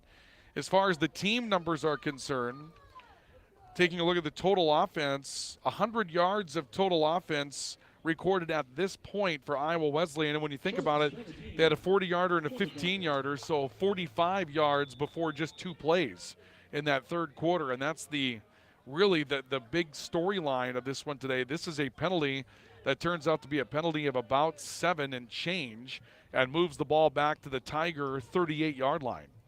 Meanwhile, the Vikings 206 yards of total offense today, and balanced as well. 134 in the ground, 72 through the air. Esquivel will give away to Moses, who tries to break one right side and does. Gets outside the numbers at midfield. The 45 slips a tackle, dives his way down near the 40-yard line before he's finished off. So a big run for Esquivel as he'll make his way down the field for 22 yards and a first down coming up for the Tigers. Time to regather ourselves defensively again and talk about that shutout. You know, let's put our heels in the ground right here. Let's make sure that we finish the game. It gives you something to play for, right? I mean, this one, Yes. I wouldn't say that it's decided, but at 25-0, the Vikings know the clock is their friend. But you definitely want to keep a little bit of positive momentum going forward here if you can. Colton Taylor is checked in as a linebacker, a senior that's coming in maybe as a nickel back here. On 1st and 10, throw by Esquivel, right side. He's got Moses, and Moses gets taken down by Jahidi West, who I think has just been a superstar defensively today for the Vikings. He really has shown up well for Valley City State. He has, in that interception, I think, just it changed his whole body language, and he is flying all over the. Now, look, he's a linebacker. He's out there playing corner in this particular defensive coverage, and that's not something you would typically ask of your linebacker. He is such a good athlete. He's able to do those. Yeah, this is basically a nickel for the Vikings, but Jahidi West is a linebacker, not a defensive back, but they have the look of 5 defensive backs in the game. Moses stretching right, tries to cut up field. He looked to hurdle a Viking while he was in that Vikings grasp, and then is driven down at around the 34 for maybe a gain of 6 or a little bit more than that. Dustin Kosowski getting down the line to make part of the stop. And have you noticed that Riley Gerhardt's doing a little bit more sharing? We weren't getting along with others and playing well with others, and so he's allowing some other people to make some plays now. You noticing that? And if you're smart offensively, you're not going towards his side either. There's that too. On 3rd and 4, the giveaway up the middle of the football field, and I believe it's Moses on the carry that may get 2, maybe 3. Here comes a 4th and 1 as Moses is brought down by guess who? Riley Gerhardt. We just called his number. It's 4th and 1. Wesleyan's going to go hurry up here. Esquivel will be out of the shotgun, and the Vikings call for timeout with 12:13 to play in the 4th quarter of football. So the Vikings will use a timeout for mobility plus rehabilitation. We'll keep it here, try to check in on some scores that we have going on in college football this afternoon on the LaRue Lockout Financial scoreboard. As obviously some big ones going on. And, you know, one thing I'll ask you about, Corey, I just got a text message from my dad today. He was a big Nebraska Cornhusker fan. He lives down in Nebraska, a college football guy. And he says, I haven't watched a lot of college football till this year, and he asked me, why does it appear that there are so many missed tackles now in college football compared to previous years? And maybe I can put that in your wheelhouse to try to get an answer. I think we're trying to keep the athletes healthy. We've gotten bigger, faster, stronger. We do not tackle live in practice. We do a lot of what we call tag, where you get to the play and you tag the hip, or we call it where we're coming up and just thudding, where we're coming up, we're forming up, but we're not taking people to the ground. And unless you're really good at your technique, you just don't see the tacklers like you used to. 4th down and 2, 1.5. And after the Viking timeout, Iowa Wesleyan will go for it. Snap to Esquivel out of the shotgun. It's Babin up the middle of the football field, and this will all come down to the spot, and I don't think he got it. He needed all the 30. I think he made it just shy of the 30. Riley Gerhardt doesn't think he made it. Babin was brought down by Georgie Magnejo. We're still waiting for an indication. They're going to eyeball this one in, and boy, did they get a generous spot of the football. It looked like the nose of the ball started shy of the 30. Now they've respotted the football. They're eyeballing it in, and it doesn't look like they got it. It's going to be Viking football. We never really saw a definitive sign one way or the other, but boy, that was an odd set of sequences. They put the ball down ahead of the 30 at one point, then revised it back behind the 30. Ultimately, the Vikings hold. Yeah, I'm not sure what was going on in the huddle down there, but I think there's a few conversations going back and forth that wasn't about what people were doing later. And the ball kept getting moved back and forth, and there's a little bit of a tussle. So the Vikings will hold on defense. Iowa Wesleyan turns it over on downs. Chambers on 1st down to Simmons, looking left side. Simmons, big hole, tries to get outside the numbers. Unfortunately, ran into his own blocker, but picks up 11 yards and has a 1st down. Simmons is just too fast for Justin Cruz, who again was blocking well out on the left edge, and Simmons ran right into the back, but an 11-yard pickup and a 1st down. And back in the day, we used to tell our running backs, you get to that situation, you start yelling, go, go, go, go, go, go, so that receiver knows that he's on your heels. 1st down and 10 for the Vikings from the 41. Clock to 11:40 to play 4th quarter. The Vikings lead 25-0. It's a Dairy Queen 1st down for Valley City State, and now the Vikings looking to put the finishing touches on what's been a very solid game today defensively. The offense has managed things well. The turn, Simmons looking towards the left, wrapped up in the backfield, and will drop for a loss of about 3 as he's brought down the backfield by Malik Holbert, the junior quarterback out of Brandon, Mississippi, and it'll bring up 2nd down and 12 for the Vikings. And I think you're going to see a lot of plays like this where it's 11 yards on one play. The next play might be a play for minus yards because they are just taking chances on the defensive front, and they're running gaps. And you know, with a zone scheme, you're responsible offensively for your particular piece of real estate, that zone, and that doesn't allow run-throughs to happen. That time we were pulling, and I think we got caught somebody running through a gap. Men to the right and left of Chambers in the backfield. It's Simmons again in a bit of a counter, and again gets held up from behind and goes down, and now the ball's in the hands of Iowa Wesleyan. They believe they stripped Simmons before he went down, and it was very close. They're going to say still Viking football. In the meantime, Simmons loses some gear, so he's going to have to come off the field, and the Vikings will replace him with Justice Bice. And I think we got away with one there. I don't think we had the football when we went to the turf. I really thought that he was reaching behind him to try and grab the ball, and I think that the officials might be a little bit disengaged as well at this time. Well, it's, you know, lately there hasn't been a lot to engage them in the first place, and it's a long trip back to Thief River Falls. 3rd down and 12. Shotgun snap taken. Noah Chambers stretching right side. Cuts back over the middle. He's got a head of steam, and Chambers getting low, trying to finish the run. He's right at the 49 of Iowa Wesleyan. It looks like he's just short of a 1st down by about a half a yard. They're going to spot the football back at the 50, and that brings out some groans from the Viking crowd here because Chambers thought he had it. Chambers going to try to get his men to the line of scrimmage to go hurry up on 4th down and a half a yard. He's under center. Calls, now puts Bice in motion, got jumping. There was a lurch from one of the Vikings as well, but they're going to call encroachment against Iowa Wesleyan. Boy, that was executed beautifully by the freshman quarterback. Yeah, it was, and I'm sure I can't hear on the field, but Coach McCulloch used to have a Reno call. You know, Reno like Vegas, like you're gonna start gambling, and we yelled Reno, and that meant we are not snapping the ball, but we're gonna get up and give the hard count. You just sit in your stance and you do what you need to do. Most of the conference teams know we've done that for 20 years. Iowa Wesleyan, new to the conference, probably not aware. So they fell for it. So that one's on Coach McCulloch. Good job, Coach. And a free set of downs for the Vikings. Another Dairy Queen 1st down with 9:15 to go as the sun begins to set in our western sky this afternoon. The Vikings leading 25-0. Justice Bice running off left guard will be stopped. Let's take a look at our LaRue Lockout Financial scoreboard. Go Rebels, Ole Miss, 2-score lead over Auburn, 48-34. The knock on the Rebels, they're not for real. If they can win at home today against Auburn, maybe that'll prove them wrong. We have an injured Viking on the play. Trainers will attend to the injured Viking. And we'll take a look at our scoreboard going further. Again, brought to you by LaRue Lockout Financial. Top-ranked Georgia leading 14-0 early over Vanderbilt. Tennessee leads Alabama in Knoxville by a score of 14-7. That game with 5:43 to go in the first quarter of play. Oklahoma State leading TCU 14-7. North Carolina State down to Syracuse 10-3. In a game of 18 versus 15. James Madison's ranked in the top 25. They lead Georgia Southern by a score of 7-0. Some finals in earlier.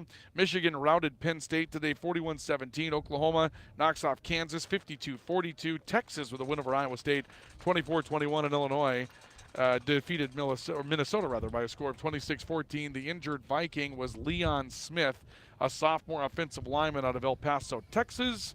And the Vikings will have a 2nd down and 9 coming up as Smith walks off under his own power. See if I can't get some scores from the Missouri Valley Conference as well, as there are a couple of games to watch over there today. Youngstown State leading Indiana State to start the second half 35-28. Nobody's getting out of that place in a hurry this afternoon. 2nd down and 9 for the Vikings. Our scoreboard brought to you by LaRue Lockout Financial. 8:39 left to go here, fourth quarter. Vikings leading 25-0.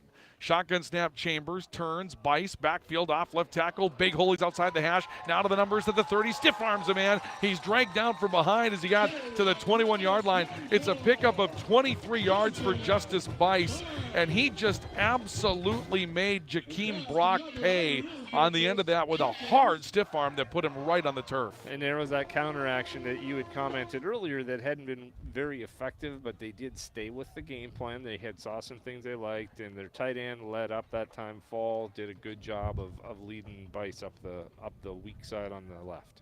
We'll get some numbers on this one and update you on where we're at statistically as we get towards the end of the game. Justice Bice has had a nice game. Noah Chambers has had a nice game on a couple of fronts. 1st down and 10 for the Vikings from the Iowa Wesleyan 23. Bice again trying to cut back over the middle. Spins his way down to around the 16. A gain of 6, maybe 7 yards. The tackle is made by Major Nickum, who has not been a factor today. You know, we talked about him earlier.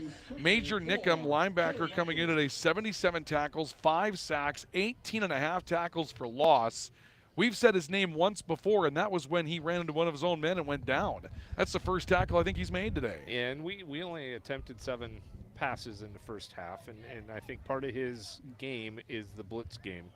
And so with as little as we threw today, I think that's impacted probably his productivity. Halfway through the fourth quarter, 6-yard gain for Bice, 2nd down and 4. They'll give to Simmons stretching right, looking to cut back over the middle. Took a crunching shot as he got to around the 13, and the late flag comes in. This was after the play was over, and are they going to call a holding penalty against the Vikings? Yeah, they're going to call a holding penalty against Viking Jacob Romero, a sophomore from El Paso, Texas as well. And so this play will be for naught, but the timing of that call was a little odd. The play was very nearly over when the flag came in from the backside, but it'll be a 2nd down and 13 play for the Vikings back at the Iowa Wesleyan 26-yard line. And in all fairness, Jacob's done a really nice job today. And the only time we call his name is when the official does it on a holding call. He has done a nice job today, so we need to make sure that those guys, feel a little bit of that love as he's filling in out there. They've run the ball effectively well this afternoon for the Vikings. 155 yards on the ground at last report today as a team for Valley City State, and that's the offensive line getting it done. Bice behind the lead block of Will Fall, can't get away. That stretch play caught behind the line of scrimmage, back at the 28-yard line for a loss of maybe 1 or 2. Joseph Pace comes up with a stop, and now Pace doing some jaw jacking on the near sideline, and I think Chris Mills, our referee, has decided that Joseph Pace did something illegal, and they're watching him closely, and now they're trying to summon him off the field. But we're going to see a dead ball penalty against the Iowa Wesleyan Tigers. Looks like the call will be on sportsmanlike conduct against Iowa Wesleyan. From the look of what happened here, it seems like Pace came over and started jaw-jacking with the Vikings sideline. And then Chris Mills took exception to that and said, no, you don't do that here, and it's going to be a 1st down for Valley City State. Yes, and I think at this point you just see a lot of chances taken by them defensively, and in a situation like this, and you can view this a couple different ways as a coordinator myself. If you're going to start teeing off on us and you're going to start coming with pressure, I am compelled to do play action. And if we're going to run base offense, then you need to run base defense. And so I think the opportunity is here for us to do something like that. Some people can say, well, you're up 25. It's about protecting your players that you have as well. And if we're going to run base defense or base offense, then you need to run base defense. Yeah. Again, that's an opinion. Some people aren't going to agree with that. So be it. Well, remember, Corey Anderson is a baseball guy, and if you throw at me, I throw at you to protect my players. That's kind of how that works, right? Got a couple of softball ladies behind us that might agree with the same thing. Stretch play to Simmons on the right. Simmons breaking a tackle, sneaks inside the 10, and is down to the around the 7-yard line for a gain of about 8 yards for Taylor Simmons as the Vikings try to close in on one more touchdown to put this one away. They lead it 25-0 on the LaRue Lockout Financial scoreboard. And, people can kind of take that one to task too on the baseball side of things. But back when the players were allowed to administer the thing themselves, that's pretty good baseball back then. Yeah, the people that knew what was going on made the rules. Yes, they did. And it was a pretty good product back then as well. 2nd down and 2 for the Vikings. They're inside the Iowa Wesleyan 10 at the 7-yard line. The pistol, Simmons, now Chambers calling his own number, zone read, tries to cut back over the middle, struggles his way to the 5. He was looking for the first down. I'm not sure that he got it. He's short by maybe a half a yard. Stop for Iowa Wesleyan coming in from Cornell Phillips, a backup linebacker from Covington, Georgia. So 3rd down inches for the Vikings. Clock to 5:15 to go in the 4th quarter. Vikings going to get their first win in the conference today. And this will be their first win at home of 2022 as well. Man, that's going to feel good, isn't it? It is. And I see Shaden Luna in the game at the slot position here. 2 tight ends and Shaden. Let's see if we can get him. They'll give Bice the football, and Bice just plunges forward down to around the 3. That'll be enough for a first down for Valley City State. So the Vikings will continue the clock moving in the right direction, and they'll continue moving in the right direction as they try to go above the 30-point plateau. I'll tell you what, Dickinson came here a few weeks ago and 35-10 got us pretty badly. Dickinson beat this team 23-0 last week, and the Vikings are putting up a bigger number this afternoon than Dickinson State did. Yeah, if we could only do that game, compare scores that way, and you just don't know what other factors. Was that in Mount Pleasant, Iowa, or was that at Dickinson? I will find that answer for you. I want to say that was at Dickinson. 4:15 to play. The Vikings 1st and goal from the 3. Bice right side, struggling forward, gets himself down to the 2-yard line. And let's see what we've got here as far as that one was concerned. It was 23-0. I know that much. But where was that game? That was actually at Iowa Wesleyan. So, yeah, that might have made a little difference in that situation. Yeah, and I think they're a different team at home, and a long travel day for Dickinson.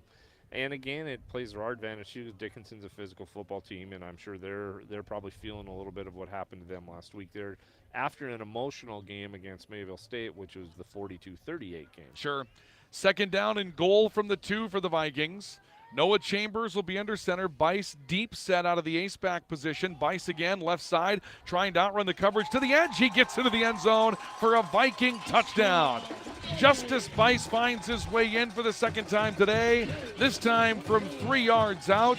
The Vikings are up 31-0 with 3:25 left to go. The Monkeys going to get off the back this afternoon, and the Vikings are going to grab their first win inside conference play.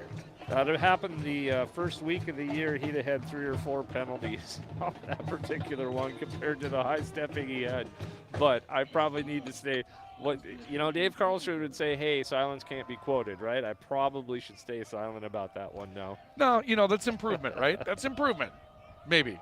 Extra point opportunity on the way, and the kick from Rodrigo Castaneda is good, and the Vikings will find their way to a 32-0 lead over Iowa Wesleyan as we take the clock down to 3:21 to play in the 4th quarter. We have a timeout for Mobility Plus Rehabilitation. The Vikings with the big lead. We'll come back with more in just a couple of moments. Viking football on the voice of the Vikings and the voice of the Valley, KOVC. This is Viking football on KOVC. the voice of the Valley. No matter where you live, you should have access to high-quality health care. Jamestown Regional Medical Center's orthopedic and sports medicine team offers care for hips, shoulders, knees, and toes. When an injury occurs, teams need care quickly. That's why the JRMC orthopedic team promises same-day and next-day appointments. Schedule direct at jrmcnd.com or call 952-4878. Jamestown Regional Medical Center will never stop building for you. Now back to Viking football on the voice of the Valley, KOVC. Ryan Cunningham, Corey Anderson with you today from Shelley Ellig Field in Locken Stadium. You know, it's the 15th of October, and as the ball blows off the tee and Masilasiwa will kick this away, if I remember looking at the schedule correctly, are we less than 2 weeks away from the Viking basketball openers? I think they open up the last weekend of October. I think they have a scrimmage tomorrow open to the public. You got to love the NAIA basketball season. It starts before the World Series is over. The kick is away. It is a short end-over-end kick and goes out of bounds off of Masilasiwa's foot, and a flag comes out, obviously, with the kick going out of bounds. And so Iowa Wesleyan will take over at the 35. Now, as far as our LaRue Lockout Financial scoreboard, our friends to the west that wear orange and black, they're having some struggles today of a moderate variety against the number one team in the country. Corey, could you perhaps fill us in on the details in that one? Yeah, it's Morningside's obviously loaded again this year. It's end of the third period. It's Morningside 57 and Jamestown 7. Quarterback for Morningside has thrown for over 500 yards already through 3 periods. Okay. They just have to be very prolific again with what they are doing down in Morningside. Good decision by them, by the way, to get out of the North Central Conference. Yeah. Yes. Does anybody remember that but you and I? I do, yeah. At one time, folks, Morningside was Division II in the same league as North Dakota State and the University of North Dakota. And now they're NAIA, and I guess that works for Morningside, Iowa, because if they were still in the Northern Sun, they might be winning another league championship based on how they do things. Yeah. And well, anyway, silence can't be quoted. I'm not going to stay silent about it. I know exactly what you're going to say. First down and 10. Shotgun snap. Esquivel stepping up, throwing right side. Passes complete out in the far flat to a Savion McWilliams for a gain of about 12. Here's what Corey Anderson isn't going to say that I'll go ahead and tell you. We know that back in 2001, when the Vikings played the University of Mary for the outright conference championship game 10 of the season, the University of Mary was at least rumored to have 53 tuition and fee players on their team when the Division II limit was 36. And so moving from Division II to NAIA allows you to do a whole lot more as far as scholarships with your football team, because the folks down in Olathe don't really know what you're doing. Esquivel rolling out to the right side, looking, throws off his back foot, passing complete over the middle.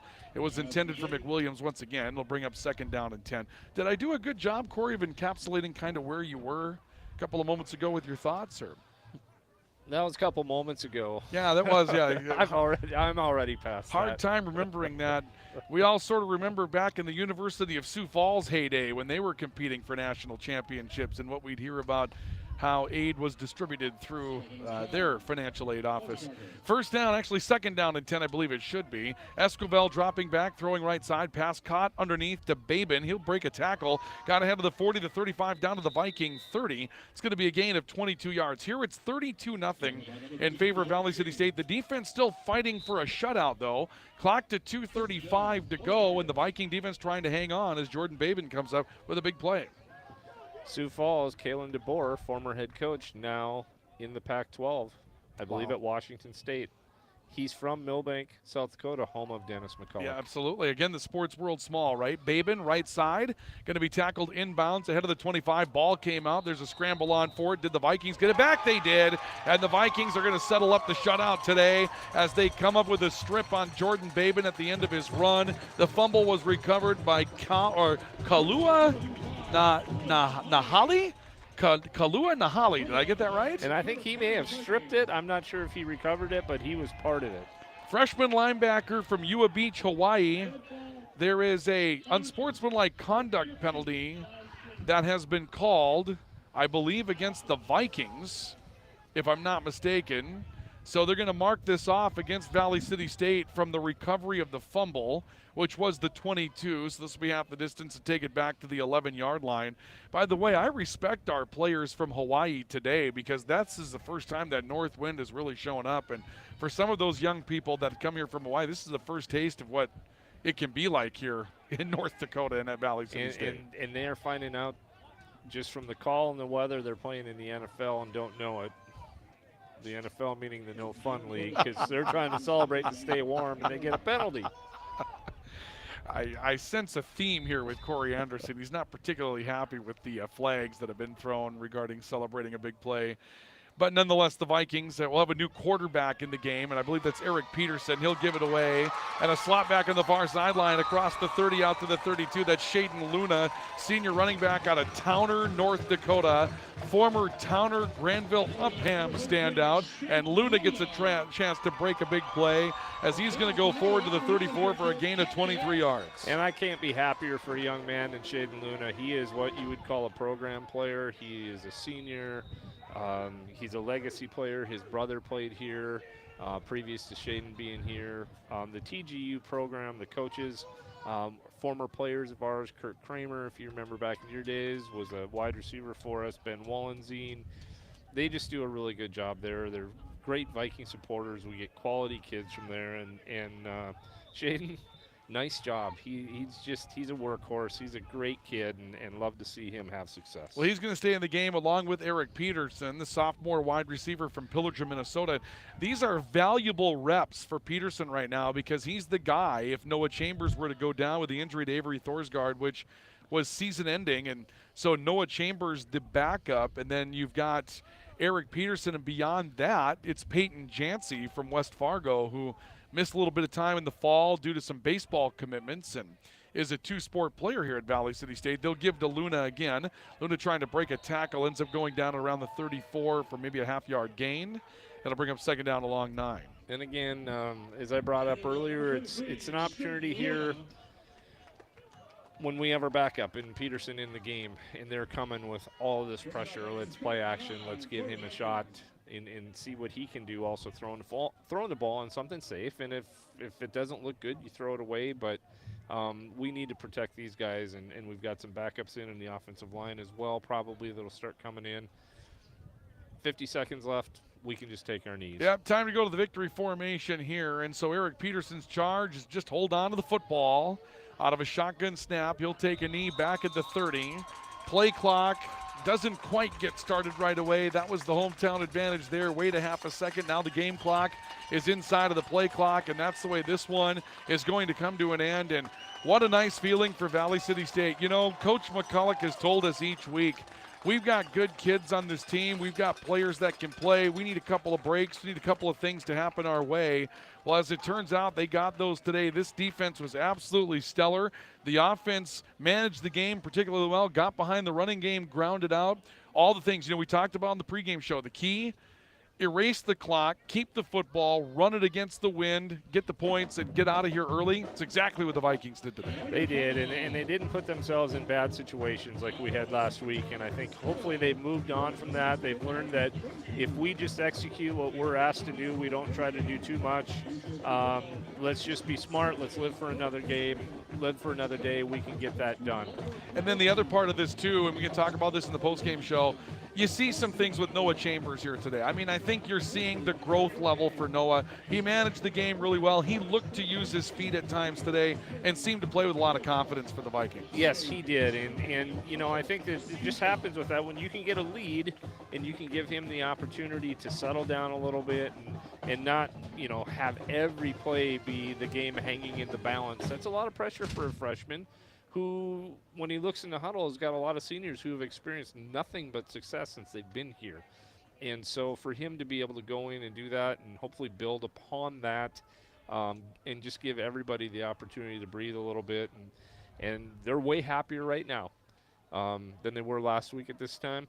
It'll be interesting to hear Coach McCulloch if he makes it up here because, it was a tough loss last week, but you wouldn't have been able to tell by listening to him.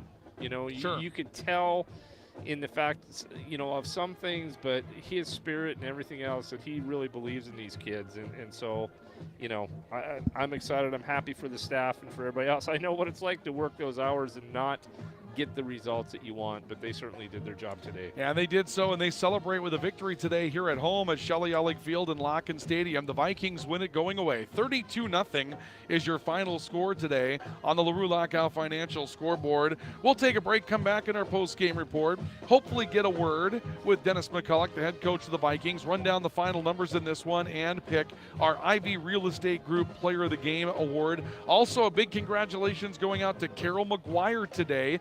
The Vikings scored on their opening drive. The opening drive sweepstakes is brought to you by Lever's Foods. Now, Carol got a lot of help today because a turnover was forced on the first play of the game, and the Vikings set up shop at the Iowa Wesleyan 24-yard line, but they get in on a Justice Bice touchdown run, and so a $25 gift card going out to Carol McGuire today, courtesy of Lever's Foods. You can enter by going to Lever's Foods and putting your name in the bucket. There's one more Highlander football game left in the regular season and 4 more of these Viking football games left to go.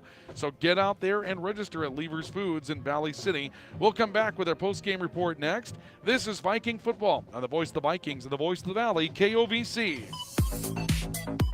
This is Viking football on KOVC, the voice of the Valley. Rambo, a proud sponsor and fan of Viking Athletics, has been serving North Dakota, South Dakota, and Minnesota with quality logoed apparel and promotional products since 1979. With online store options built to meet the needs of your company, organization, or team, Rambo will ensure that the process of ordering is easy and accurate and that your items are received on time. When you are ready to put your logo to work, give Matt a call at 701-680-9585. Rambo, we're in the business of making you look good. This is Amy Heim, nurse practitioner with Sanford Health. Well child checks are important visits for children of every age. Yearly well child checks are recommended for children 3 and older and more frequently for those younger than 3. It is at these visits that growth, development, and preventative care are addressed in an effort to keep children as healthy as possible. Recommended immunizations are also discussed and provided at these visits. Call 742-3267 to schedule at your local Sanford Health Clinic in Ellendale, Foreman, Gwinner, Lemoore, Lisbon, or Oaks. Grotberg Electric believes in quality first, taking pride in their work, and standing behind every project they do. They bring together the power, technology, and experience to keep your business online. The success of Grotberg Electric depends on 3 major ideals: the quality of their products, the commitment to their customers, and most of all, their customer service.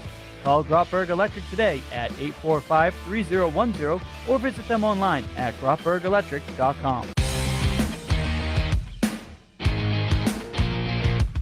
Now back to Viking football on the voice of the Valley, KOVC.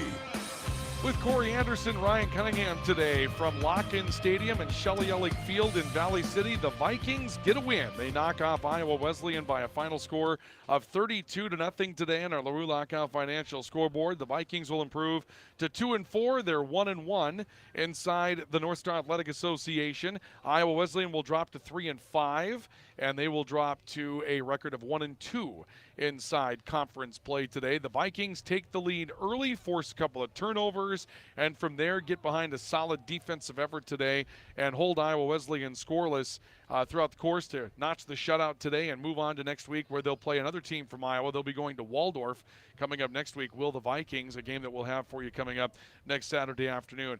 Corey, again, just, some really textbook things that happened defensively today. A couple of big plays is really what Iowa Wesleyan was able to build around today, but the defense gave the offense enough opportunities to get into the game, and then the offense managed things really well with the run game today and threw a couple of passes when necessary. Just kind of do everything textbook this afternoon. Yeah, I think it was a great example of complementary football. The defense certainly showed up and gave a short field for the offense to get the momentum going at the start of the game and probably take some pressure off of Noah Chambers and allow him to just stay within the game plan and not have to make throws that he was trying to make out of desperation. That's important. And then, I think the time of possession, 38-21, something along that line. So that's good. You kept your defense off the field. Riley Gerhardt, 18 tackles last week, 12 this week.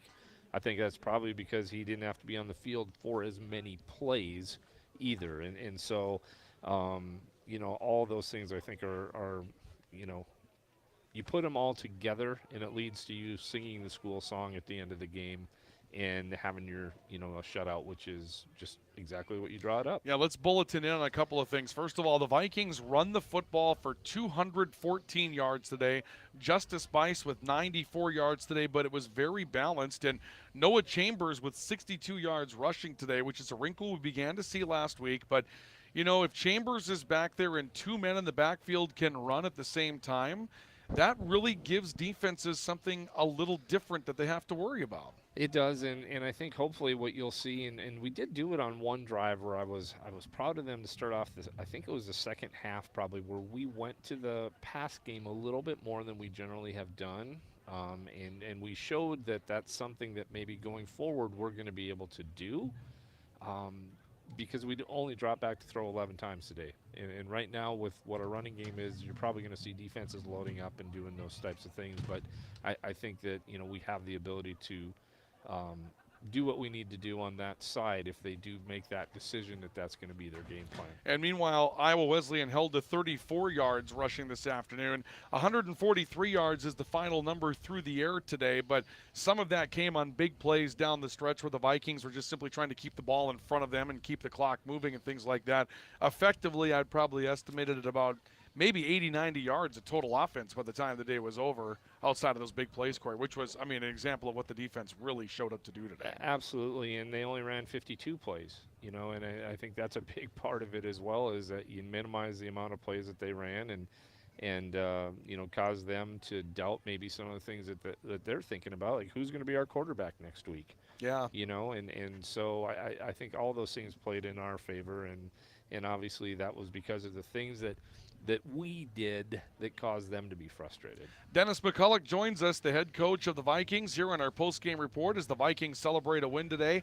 Hey, Coach, let's just start with this. This feels a whole lot better than last week, huh? How about that, It does. It's I don't care. I've been doing this for a long time, and it's always hard to get a win, and you appreciate every win you get. So, and it feels, it's just a relief off our kids, our coaching staff, shoulders, and we've played some good football, and then, haven't finished games well, and, proud of our guys and how we came back out this second half and, really took control and never let up. There's a couple of big steps for your team today. Let's start with what we were talking about with the defense.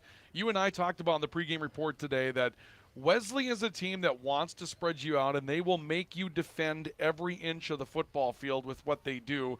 And you defended every inch of the football field today. You didn't get torched for big plays, but maybe a couple of times. They really stepped up today. Yeah, Corey would, if he was the offensive coordinator, he'd have been treading us to death because he goes, we're in deep half coverage, cover two, and he's going to find. But the things that they were doing, our kids played extremely well. As we went in defensively and the things that we wanted to do. We knew they threw the ball deep well, right? Their vertical route stuff, their wide receivers are special. They go up and catch the ball, right? Athletic kids. We talk about trying to get eyes back on quarterback so that we could go make plays, be aggressive on the football. And a lot of things we do, we're match man. Today, we're in zone, go watch the quarterback, go after the ball. And then we did that, and then we got to be able to stop the run with less guys in the box. So when you do that, you better have physical guys at the linebacker D-line spot to be able to stop their run game, and that's what allowed us to do what we did, right? If they establish and start going in the run game, now you got to start adding guys in the backs, and now you put the back out of trying to play one-on-one coverage stuff. Let's talk about a couple of guys defensively today. And, Riley had a great start again for Riley Garrett, but we can talk about him every week. Georgia Magnejo on the defensive line. He came up with a pick to get things started. Seemed to be in the backfield against running backs all day. And then Jahidi West, his interception really was a signature in the game that led to a short field score for you. Those two men had big defensive days today for the They Vikings. did. And, the Maggio bros have been playing really well. Georgie and Georgia, they're special dudes, and we can keep them in our program. We're going to keep saying their name a lot because they're tough. And they play hard, first down to last down, kind of kids that they're going to be very successful for us. But you're exactly right. Those guys created pressure and able to get some stuff for us. And Jahidi played real. we played Jahidi at corner. So, I mean, I think if you look at what he's doing today, I'm sure guys are going like, what the heck, Coach? What are you guys doing, Horner? And, you're going to put him out at corner. But the things that we had in and how we wanted to read it, like he did it awfully well. And he is just so ball savvy, right, that he does it well. Like the things that we ask him to do in that position, in that cover two, we're going to protect him vertical. You got to run with kids. You got to be able to read the run. He came off on that well.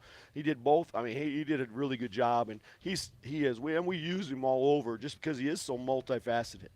There's a lot of football that's, kind of the eye test. And watching Noah Chambers today, you don't just look for the yards, but you look at the how and you look at the why a little bit. And, what I saw from him today is instead of the game attacking him, he kind of seemed like a guy that attacked the game today. He shook his shoulders. He made people miss. It seemed like he knew that he could do some things. And maybe there was a step for him this week. And I'm sure with every freshman quarterback, there comes a week like this, right, where the light goes on. And maybe this was the week for him because he seemed to have a very solid game today. Every snap he gets is helping him mature and understand, and our coaches are working extremely hard to help that process. There are still things that, coaches know when they call something, if something's not, this guy's open, you should be throwing it here. We're still, he's still working on that next step thing in his life, and that's going to come. It's just, that's the progression that he's got to take. But everything he's been doing, he's growing in the program, continues to grow, confidence level, all those pieces. So, and Coach Yorks is doing a good job of managing, keeping his confidence. If you make a bad mistake, he's the first guy to go over and help him out, and that's what that's a great thing.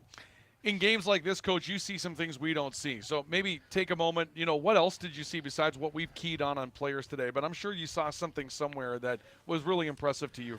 Our run game, when especially going into the win, you're forced to run the football. I thought our guys did a good job. They did a nice job up front and physical up front, but our guys came and allowed some opportunities and holes. Both Justice Bice and Taylor Simmons had some really good, nice yards and positive. It starts with what our offensive line does up front. So I thought those guys did a really good job, and very impressed with that piece of it. So, proud of this team. You go 1-4, and they got a lot of frustration, but you don't see it. Day in practice, day in and day out, they come and work hard. They're still focused, and this is a great payoff for us. Next week, they're ranked today. We'll see how the game turns out in Dickinson, but Waldorf had kind of, stepped up and become the team in the league, ranked 22nd, and you have to go down to their place and get it done. So kind of the biggest challenge yet so far this year next week. Absolutely, and this is our prove it week now in our conference play, because you're going to play the two best teams back to back on the road. So I mean, I that's the challenge for this group of guys, and I look forward to getting into that piece and getting back and planning for next week, because we want to play at a high level. We want to have success and be successful. On Saturday, and it's a measuring stick for us on where we're going to be at this year. Well, the update is 24-7 Dickinson at halftime in that matchup with Waldorf. A little surprising, but Dickinson good, and we know Dickinson's a very good team also. Absolutely. And I guarantee you the wind may be blowing out there. Coach Anderson, what do you think? I said that earlier. Maybe we're blowing out there. Just a little. Just a little. Corey and I, you just walk out there, you just know we're going to, hey, before you're driving in the bus out there, it could be calm here, and you get out there and you go, well, we just decided where you want to win and which quarter, so, because that's what's going to, it's going to create some issues. So, but one of the best games we ever played out there is, Corey called a hurricane to come up late in the game, and we were able to pull off a win out there, and it helped us. So wasn't that the game where you quick kicked? I remember you kicking on third down at one point in Dickinson. Absolutely. Yeah, absolutely. And we had something like it was a 70 or 80 yard punt or something like something crazy. We were backed up. Yeah. We were backed up, and it's just one of those 3rd and 14. There's not a lot of things on the call sheet. No, right? That's exactly. And you're on your own like 5 or 6 at this point. Yeah. When I mention that now, they think I'm totally crazy. That you guys, you just have no faith in it. No, I said sometimes you just got to play smart. You won the game. Exactly. Yeah. There's times like that it makes sense. So. I appreciate you guys' coverage. Thank you very much, Coach. Dennis McCulloch, the head coach of the Vikings, joining us here on our post-game report as the Vikings win today by a final score of 32-0 over Iowa Wesleyan to move to 2-4 overall. They'll move to 1-1 inside league play. I still remember that quick kick. You dial up a quick kick on third down, but you know what?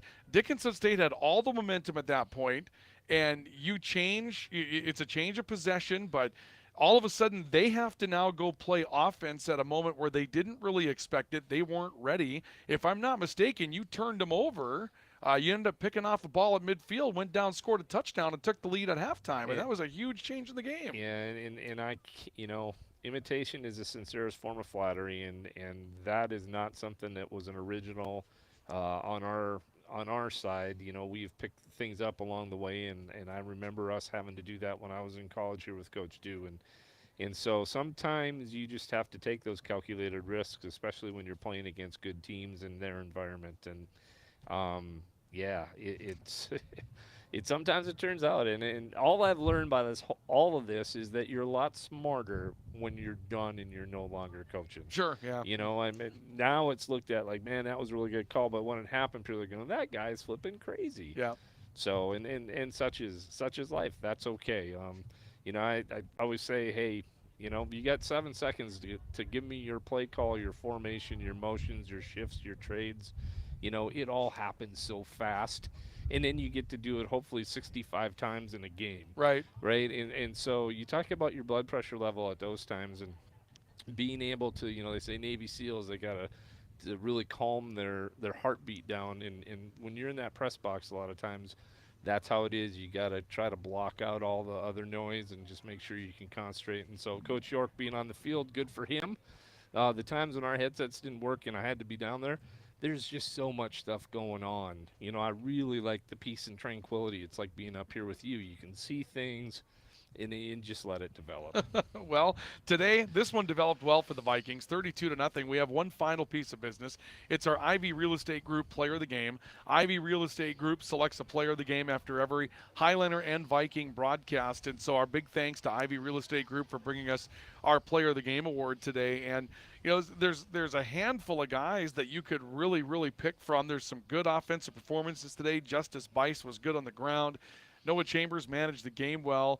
And Corey, I'll let you vote. I guess one of the guys that we talked about in the post-game report, Jahidi West, had that pick-off, and I thought that was such a key momentum break in the game, and that was right after he'd made a couple of stops as well, and he was kind of an emotional leader today. I mean, I really liked what he did today. I'm tempted to go that route. I think that's a great decision. I would certainly support that. I would have a runner-up. My runner-up today, it's Parents' Day. My runner-up is the parents involved in the program. Sure, absolutely. It's Parents' Day. We haven't shouted out to them at all, but there was a lot here today that got to witness. They live and die with their sons out here, and what's used to this program that was 1-4 is not used. It's used to being 4-1 or better, and so that support group and how important they are. They're going to be my runners up because every week they are there and they're supporting them. And those that couldn't be here today, if it's our Hawaii representation, they're great kids. We love having them on our campus. They give us so many things that we normally wouldn't receive. And so we will do our job to help them take care of those young men as well. But the parents in the program, man, you drop things, you support it, you do so many things. We are really thankful each and every week for what you do for those young men. I know Noah Chambers' parents have been here for like 2 weeks. They came down from Alaska. They were going to see 2 games at home if they could. It's good that they get a win today, yes. and obviously, and this goes for every program that's on campus at Valley City State. I was over at the Newman Center in Jamestown for the volleyball matchup this week between the Vikings and Jimmy's, and there's a whole different set of parents that are there, right? But they're coming from Langdon, and they're coming from Augustville, and they're coming from Bismarck, and Linton. All over the state. They're there, and those people have jobs and lives, and when they get done with that match that night, they have to drive halfway across the state to get back home and do the thing the next day. And yeah, when you're a parent of a college athlete in Valley City or really anywhere, it's a level of dedication as a parent that you have that maybe goes unseen quite a bit because we don't talk about it. And it's a labor of love because when it's over, you miss those times as well. And so it goes both ways. It's great for the student athlete, and it's great for the parents involved, and we're just really fortunate with the group that we have here. And that said, Jahidi, stud. Yeah. What we asked him to do, playing that cover 2 corner out there, all the things, got back in the interception column today. He's a difference maker each and every game, but today he got a chance to celebrate a shutout with his teammates. Yeah, let's throw it at Jahidi West. I think it's important to give it to a defensive player on a day when they do pitch a shutout like this. But, last week it was Gerhardt, and the offensive guys are going to start chewing on us a little bit. Hey, at some point you got to give us some love as well. Let's go score a bunch of points at Waldorf next week, and then maybe we can reward one of those guys too, right? They're just so balanced on that side. We could give it to the offensive line. We could give it to all 3 running backs, and it's just, hey, those are how we see it up here. Yep, so. the eye test, obviously. But, pick your own player of the game. Give it to them. Ivy Real Estate Group, they're going to give it to Jahidi West today. And again, Corey, you know what? I thank you for being up here. I know you got other things going on a Saturday afternoon. You're going to be at the game anyway, but thanks for lending our voice to this, or your voice to this today, because it's certainly good to get that extra dimension from a guy that's watched a game at the level that you've watched at before.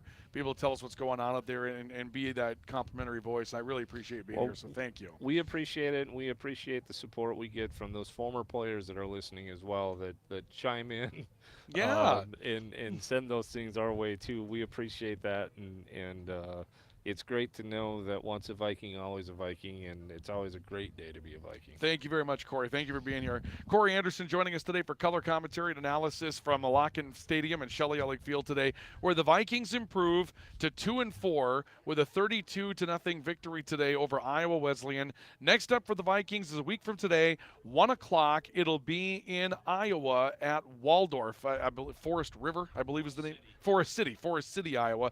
Never been there, but I'm going to be there.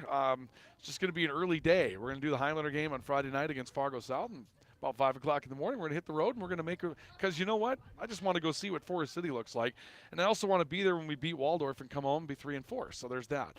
Look for a 12:30 pregame report coming up on Saturday afternoon. Kickoffs at 1 o'clock in Iowa. We'll have it for you here on KOVC, so join us for that. And our next game broadcast will be on Tuesday, where we have Highlander Volleyball at home. They will go up against Fargo Davies coming up at the Highlander Activity Center. That's on Tuesday. And the Highlander football team in action against Fargo South coming up on Friday next week. Want to thank the fine sponsors. We couldn't do it without them. Big shout out to all those people that were here today at Locken Stadium, and the parents that were here today for Parents' Day as well, and all the other fans that are listening around the area. We can't do it without you, the listener, either. And the Vikings celebrate 32-0 victory today over Iowa Wesleyan. For KOVC Sports and Viking Football, I'm Ryan Cunningham saying so long, everybody. We'll join our regular programming in progress here today on the Voice of the Valley, KOVC. Thank you for joining us, everybody, and so long.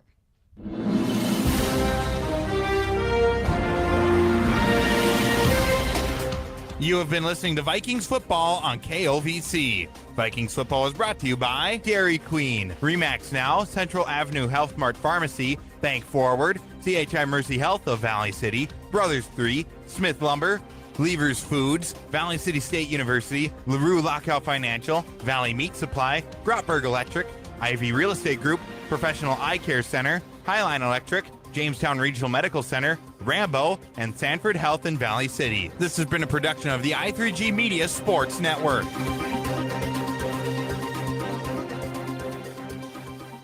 KOVC.